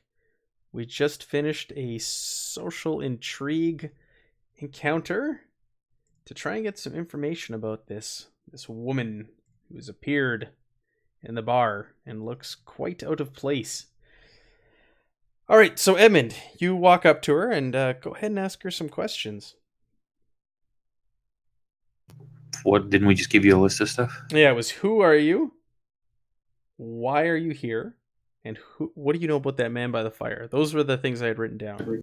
What is your name? What's your quest? What's your favorite color? Got it. So you ask her who she is. So, excuse me, miss. What's your name? She glances over at you and puts a warm smile on her face, and again your nostrils are bombarded with this perfume of hers, and she says, "My name is Marie."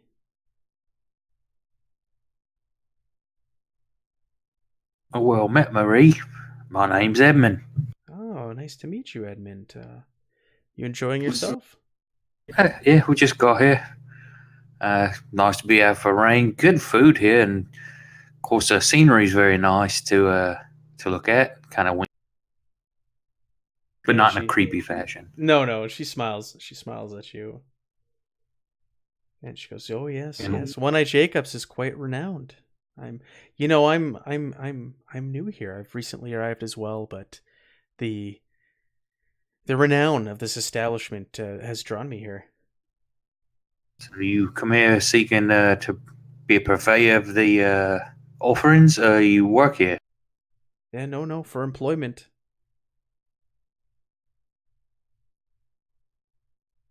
So what comes on around here besides the typical fare? Anything like coming from the barges worth interest? Yeah, that's where most of the patrons come from. But it's pretty quiet around here. There's not a lot going on, really. One-Eyed's is the pinnacle of this small village. So take you trade in information as well as physical pleasures? Oh, I'm still in training, and she smiles and looks at you. I'm still learning from the madam. Okay, so what do we get? We got her name, what she's doing here, and she didn't really seem to know anything about anything coming in off the barges. Was Yeah. that it? Yeah, that was really it. What about the guy? The one that was being all pansy? Yeah, the well Guy by the coiffed hair that ran away when he saw her and spilled his ink. Right? That one?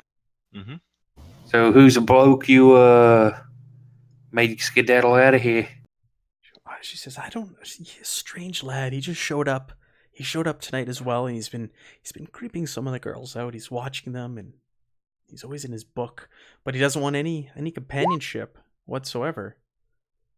Just sits there in his book, head down, and looks up, staring at people every once in a while. I don't know what's up with him." He would. Now this is a different kid from the handsy one. This right? is a different kid. This is the one that was by the fire. Right. Who, yeah. Well groomed, What pale. about handsy over here? Oh, Diesel? Ugh. Yeah, he's a problem, but it looks like he got what he deserved. He almost lost his hands. Yeah, my buddy over here, he will. He gets handsy. He'll give him his hands back to him and wear around his neck. Well, he's not liked. He doesn't work for the madam. He works for a local racketeer, Bruno Conrad, from what I understand.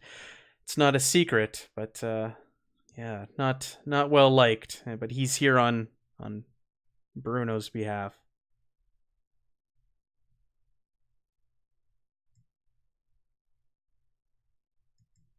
Is that all we want to talk about, or what? I mean, Parsh wouldn't have much to say to her. Yeah, those were the things you guys had written down. So with that, she excuses herself. She goes, "Oh, pardon me, I have some business to attend," and she excuses I have herself. a question for her. Oh, okay. Excuse me. What did the young harlot mean by it worked, what you taught her? I'm always looking to sharpen my skills in the pit. Yeah. Yeah, you ask her about that. She quickly dismisses what you said with a disarming laughter, and she explains, "Well, he's been handsy with the girls. It's about time he got his just desserts." And with that, she excuses herself and walks over to the madam, and the two of them start talking, and they go to the back room that she ushered the prostitute away to earlier.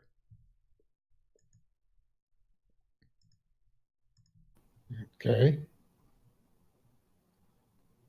I just look at her, spit on the floor, Yeah. and nothing. Just okay. So you guys go back to your table, and the two young ladies, Julian and Vivian, are there waiting for you, and encourage you to keep having a good time or retire for the night. Do we want to go talk to the dude with the book at all?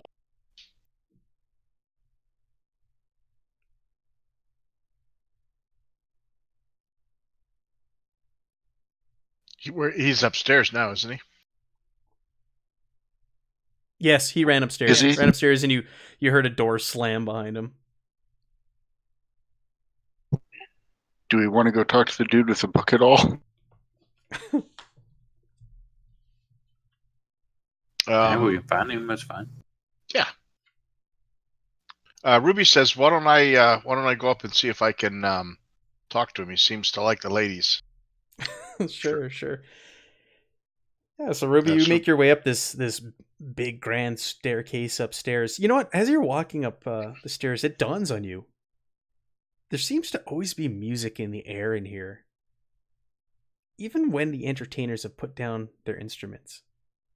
It seems to come from elsewhere, like deeper, like below the inn or something. It's just it's odd. It's just dawned on you as you're walking up the stairs now. Something's just so odd. now there must be another level to this place.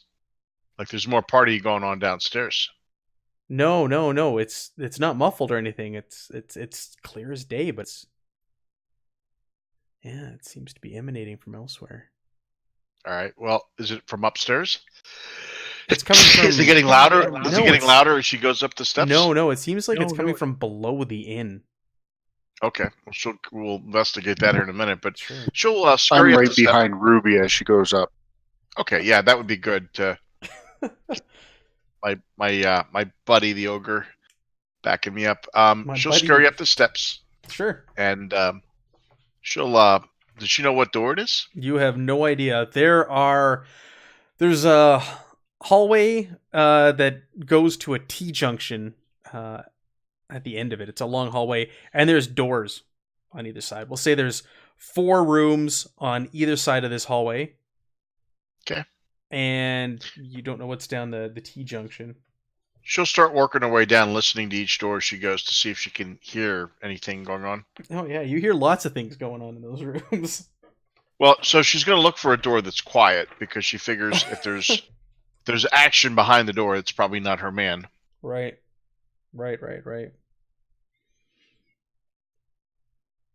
So let me know when she comes to a door where she doesn't really hear anything raucous going on. Mm-hmm. Yeah, you start listening to the doors, and I'd say you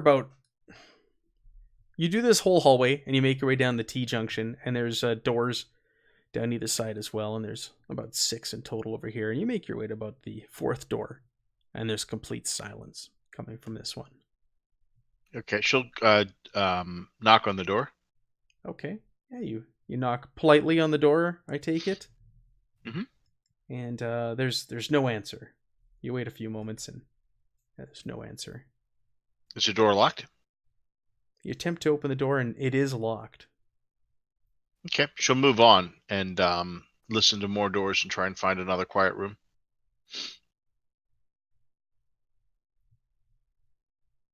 Yeah. You keep going up and down the hallway, and there's you come across another room that doesn't have any Okay. noise or light or anything coming from underneath She'll it. knock. Yeah, you knock, and you can hear some shifting in there, but no answer. She'll knock again.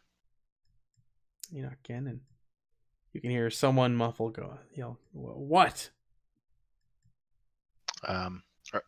Sorry, looking for the man by the fireplace downstairs. Is that you, sir? You just hear, "Go away, I have something for you. go away." What seems to be the trouble, my friend? I'm tired. Well, I'd really like to give this to you if I could. Hey, do you want to try and use some guile here? Yeah. Okay. Go ahead and do some guile. Go ahead and make it a challenging guile roll.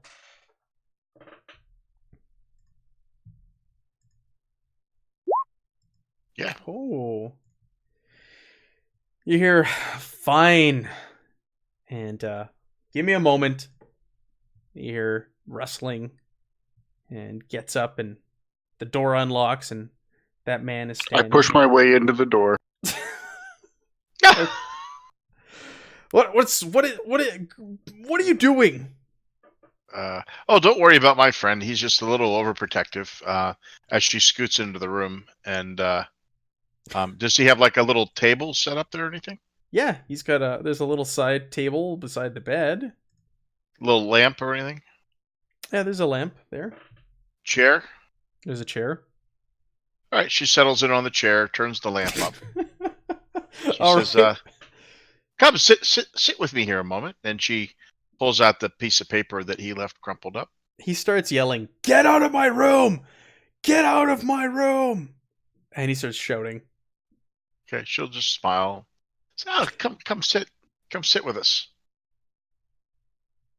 He does not listen. He's standing by the bed and he's shouting, "Get out of my room! I'll get the guard here." There's no guard downstairs.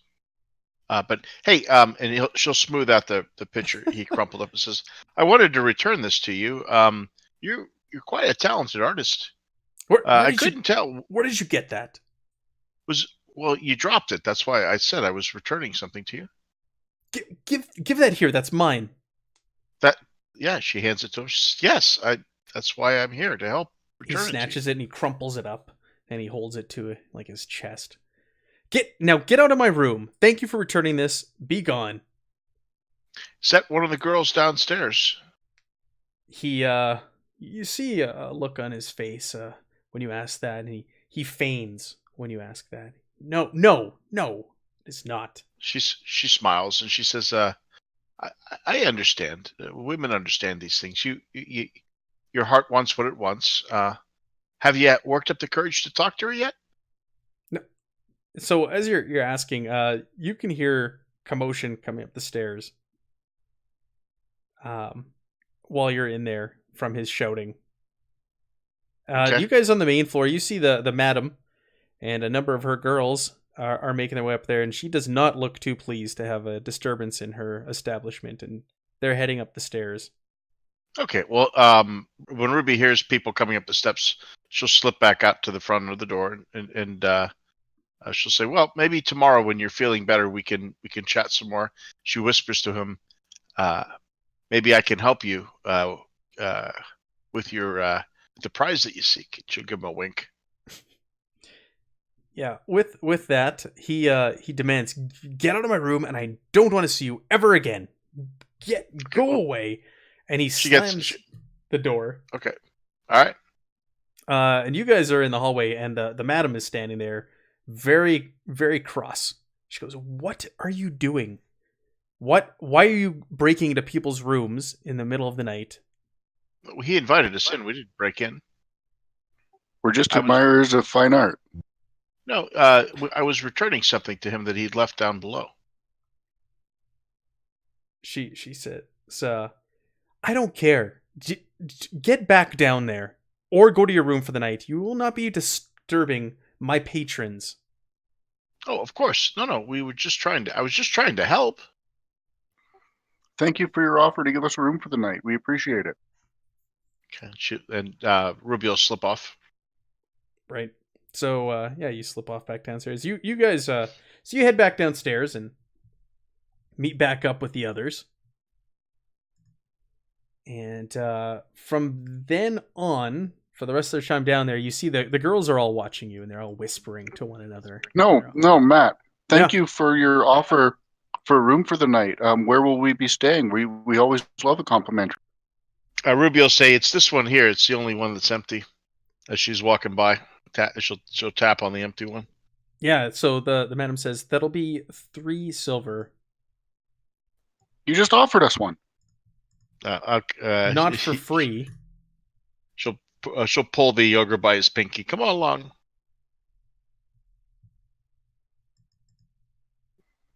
I don't understand that. Yeah, it's okay. All right. So the remaining ones downstairs, yeah, they're all. Ruby's gonna tell the party about the music. Can anyone figure out where that music's coming from?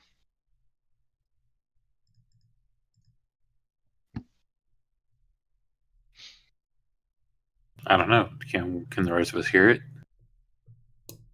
Yeah, you guys can all hear it. And like I said, like people put their entertainers in there and the instruments go down, but the music continues throughout the establishment.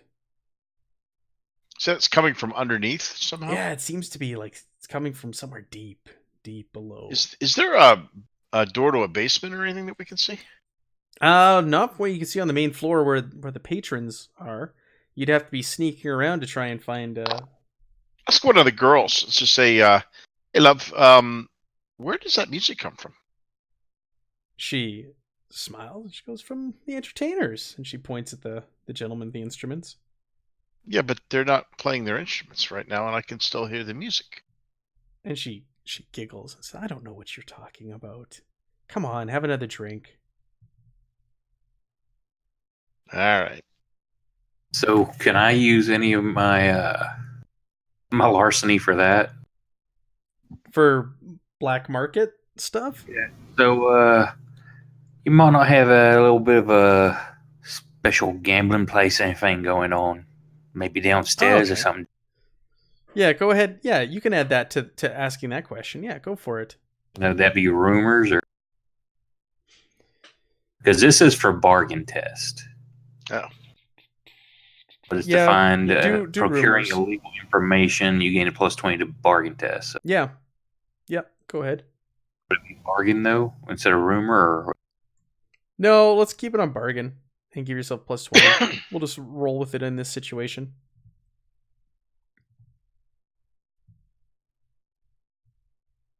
She smiles and goes, "No. Anything that you want or your heart desires at One-Eyed Jacobs is available. We don't need to hide anything. There's gambling here." I'll kind of pull a silver out and kind of just play with it in my hand.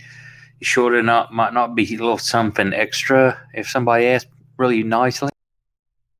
What do you mean by that? She smiles. Just I get the back of her hand and kiss it, but I leave the the silver in her.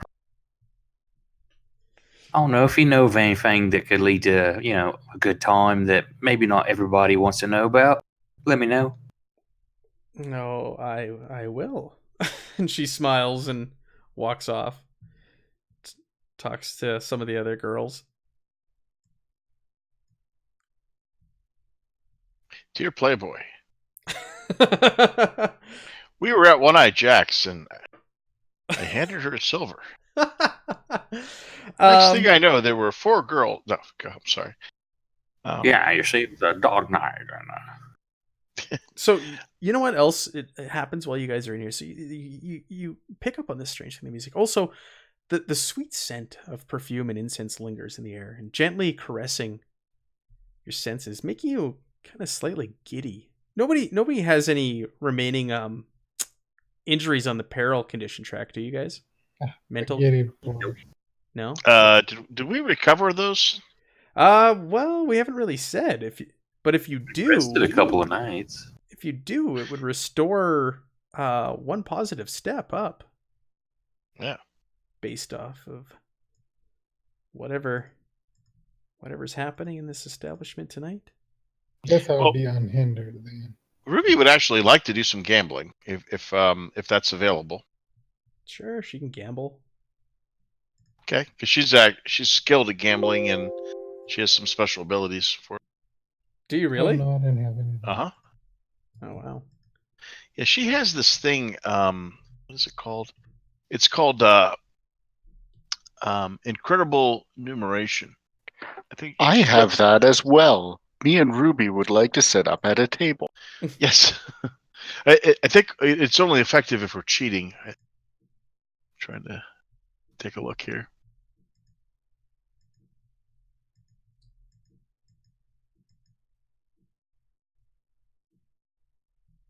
When counting or cheating, you get a +10 base chance to skill tests. You are a human calculator and can determine odds with great speed. I'm a halfling calculator. I'm still stuck on a giddy barsh. Giddy barsh. Yeah, Oh yeah. what does that look like? Yeah. Show us that. It's a nightmare.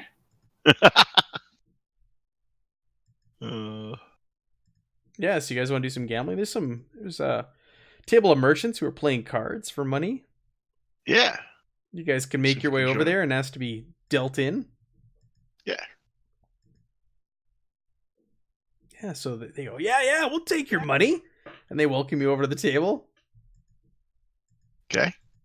Big one and small one, we'll take your money. Let's pull up a chair. On a scale from 1 to 10, Ruby, how bad are we going to cheat here?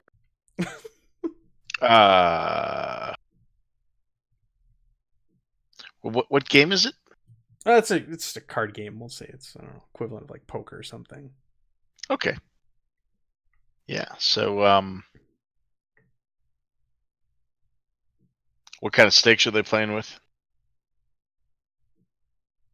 No, these aren't high stakes. These are just traveling merchants. They're spending a lot of their money on the ladies and drink tonight, so fairly standard fare. You know, there's some silver on the table, but it's mostly pennies. All right. So, do you want us to do separate rolls, or do you want us to? Yeah, you're gonna do separate rolls. So, what does this thing give you that you guys both have? The enumeration. It just basically gives us if there's counting involved, which I think poker would allow that. Keeping track of cards gives you a +10. Okay. So where I don't think it would help you is a game of randomness, where like coin flip or a die roll or something. Right. So +10 on top of your whatever bonus you already get for your intelligence. Yeah. Exactly. Okay. What difficulty do you want? We're gonna do it. We'll just do standard, and I'm gonna roll for these guys as well. There's 3 other guys there. All right. Oh, Ruby. Ruby, do us proud. She had a 60. She rolled a 97. Yeah. Oh, wait a minute. I got a 45. That's a terrible bet for me to make. Something's goofy On there. stand- Hang on. I don't think so. I don't understand what happened there. Hang on a second. Let me just check something.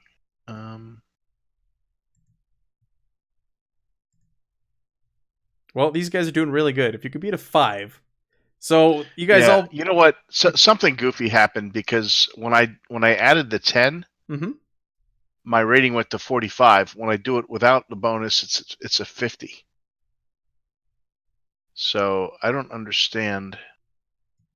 Oh, there it is. Oh, it took a second time to. That's weird. All right, let me try and get the. It didn't give me my skill point the first time I rolled it, and then the second time I rolled it, I didn't get my situational one. Let me try one more time. Sorry. Okay.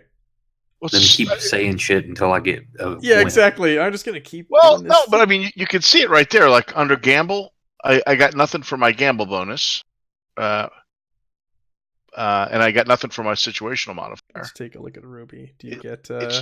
It's just not showing up. So Well, it's a standard roll, so there shouldn't be a situational modifier. Except she has a skill for that gives her 10. But so you'd have to put that in yourself. That 10. I did. Let me try and see if it works this time. See, now this time it worked. All right. So you guys play your best hands, but unfortunately, one of the merchants there at the table. Well, hold on. He rolled a 1. He rolled a 1. You got 5. You got +4. All right. She got 11. So yeah, he critical he beats success you out. on Ruby. It's pretty close. It comes down to the two of you, but he ends up throwing down a better hand and collecting the pot. All right. How much did she lose? You guys lost 2 pennies. Oh, okay. Well, this isn't worth it. We're leaving. Yeah, this isn't high stakes. You're gonna get to a city and go do some big time gambling. Not with some merchants looking to get lucky and drunk at a brothel. Why does this rolling system require? I gotta hit the roll like 3 times to flush it out. I don't know. What browser are you using? I'm using Chrome. Well, it should be fine. Okay. I'm sorry about that. It's frustrating because you could see it in the window there, what was happening. But yeah, so the anyway. evening continues on, and it's about like 2 a.m. at this point. You guys have been drinking and just having a good time. And folks are starting to call it a night or head upstairs for some further fun. What do you guys want to do? Do you want to stay up, head to bed? Is there anything else you want to do or look into? Get in my bottle and going to tuck it in with me. Sure. Yeah. Okay. Unless one of the girls brings me some information or anything. No, you don't get any further information, Edmund. But you're down a silver. I've already marked it off. Okay.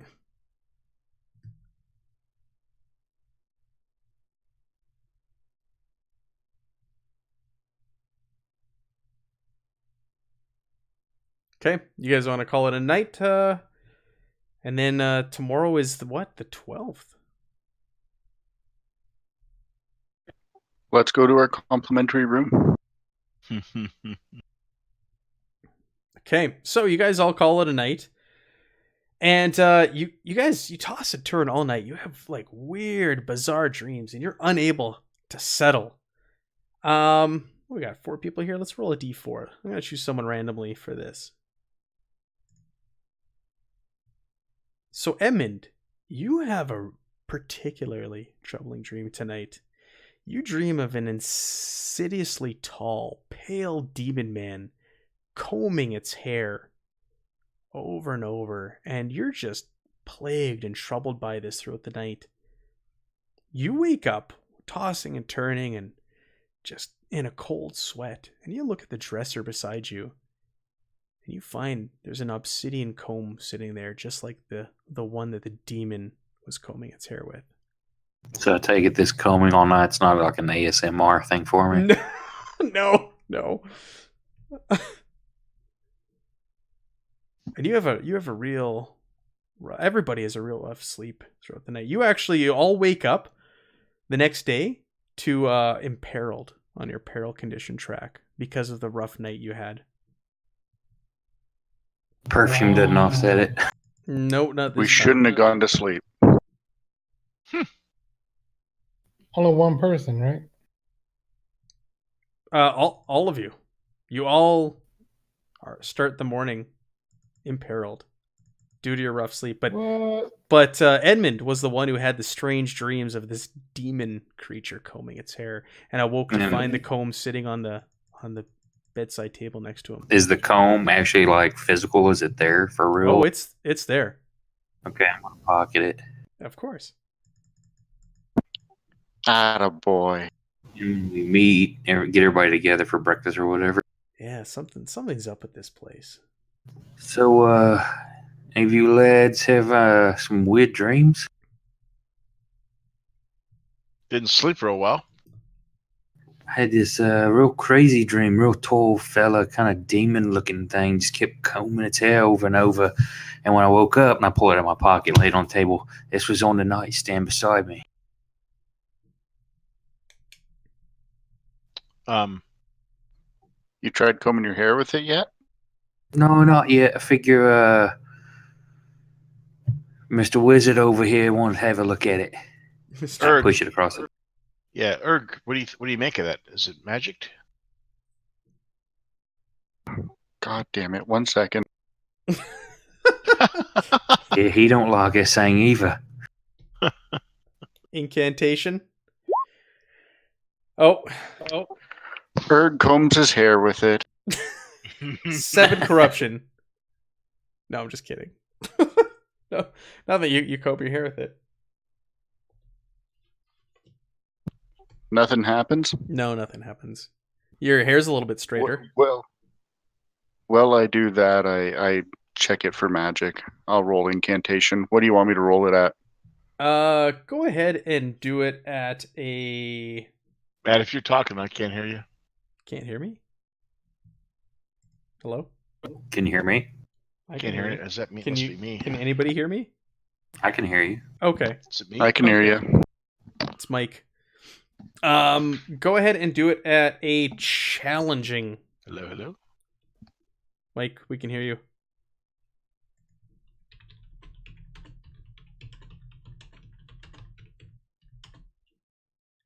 Hello? Yeah, you look this thing over and you study it, Barsh, Erg, but you cannot sense any. What do you sort of think? magic. Should I re-roll it? 15 minutes left in the game. I'm re-rolling it.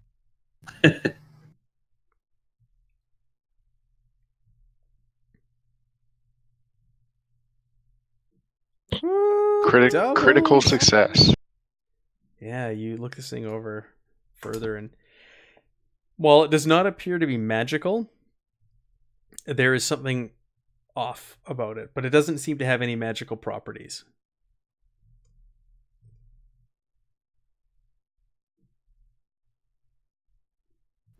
So not magical, but something's off about it. Yeah. Okay, I say that to Edmund and hand it back to him. You won't keep the saying I'm not too fond of it. Let me throw it in my big bag of evil crap. Great. Why do we have that? One day that's going to explode. Yeah. That's not good. That's not going to leave Our a happy downfall. place. So we're on, it's the 12th, and the Witch Stone is set to arrive, according to the note, on the 13th. What we're going to do is, we're going to end here. We're going to end a little early, and then we'll pick up next session at the top of the day for you guys to go into around town and do some investigating. Cool. I'm going to give 2 corruption to Edmund based off of that dream that you had. And Erg, you get 3 corruption. For combing his hair with it? No, he's got some questionable contents in that bag of his that he's carrying around. So, I'm going to go... Why don't I roll that right now? So if I roll under, you guys gain the bad. If I roll above, you get the good. So let's do Edmund first. You're fine. Erg, you gain I get my first chaos rank. you get a rank of chaos. So that goes back down to 0, correct? Yep. You got your first rank of chaos, and you guys, Barsh and Ruby, you guys get an order. So I'm showing to be up to like 7 now. Is that correct? That is I'm at correct. 6. Should I be at 7? I'm at 6. You should be I'm at at- 7. Basically, we're getting the beginning of next game already. Yeah, we're taking care of it now at the end of the session. Wait, Which we so technically- my order is up to 5. Does that sound right? No, you should have 7 order. Yeah, you're at Yes. 7, Mike. Okay. What does it mean to be at 7 order?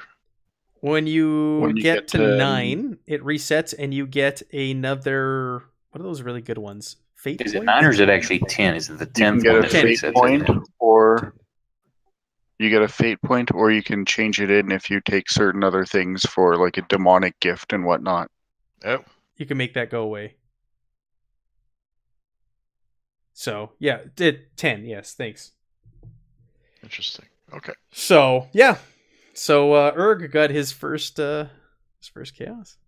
Oh, so now how does I just looked on the sheet here. Reputation points. Do we have like points in that since we're starting to be known, or has Not just yet. We will get into that. You guys are building a name for yourselves. Where do we have fate points?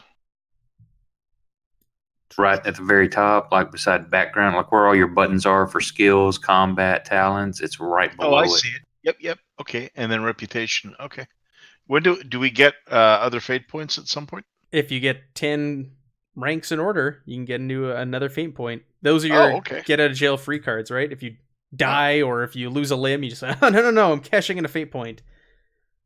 And then if you build up, as you build up your chaos points, then something happens. You become a mutant. You start getting bad things. Yeah. Okay. You start growing bulbous eyes and skull Skull faces. head. Yeah, things like that. Hey Matt, what kind of reward points we get tonight? Oh yeah. I guess I got to reward you guys, don't I? It's 150 tonight. You guys did good role playing. Good role playing in the beginning. Good role playing throughout. I like it. You guys threw some curveballs, which is always good. So go ahead and 150 experience.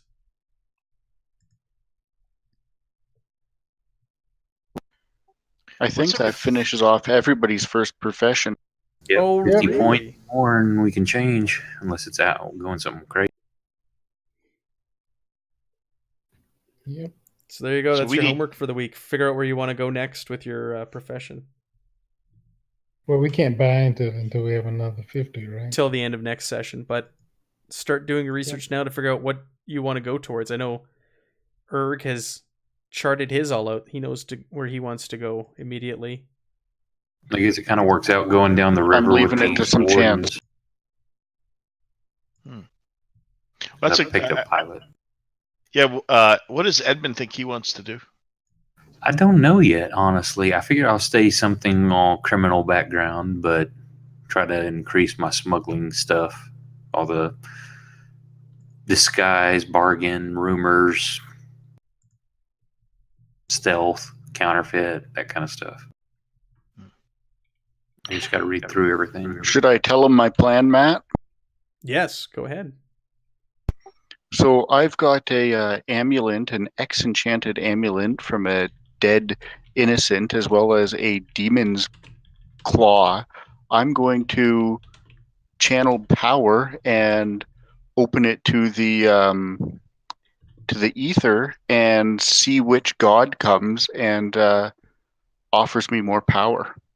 So it could be a demon, it could be a it could be a like pyromancer, or it could be a elementalist. Hey, I'm going to be doing it pretty random.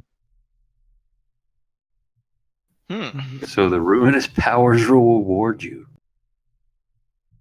There's a reason why he hung on to the scroll of summoned demon servant and a severed demon servant hand. And soon we'll be getting you your witch stone. Interesting. Or so he hopes. Yeah. So I think the requirement for assassin is 2 stealth things. So I can get 1 stealth using 200 points, right? Yeah, you can get 1 stealth now with your rewards points. Assassin, if it's asking for 2, it's probably a pretty hard skill to get into. So you need a second from your second profession to be able to move into it in your. Okay, so I'm gonna have to take an intermediary profession then. Yeah, unfortunately. Okay, I have like 2 or 3 that I was looking at. So Hey, I'd love to go archmage, but it's not going to happen. yeah. Well, no, I mean there's actually an interesting one that I found called Vigilante. Have you guys seen that? No. It's a little bit of stealth mixed in with a whole lot of kill. It's just like a nasty, but it's like weird. It has an alter ego, and like the example that they give is Jack the Ripper. Oh.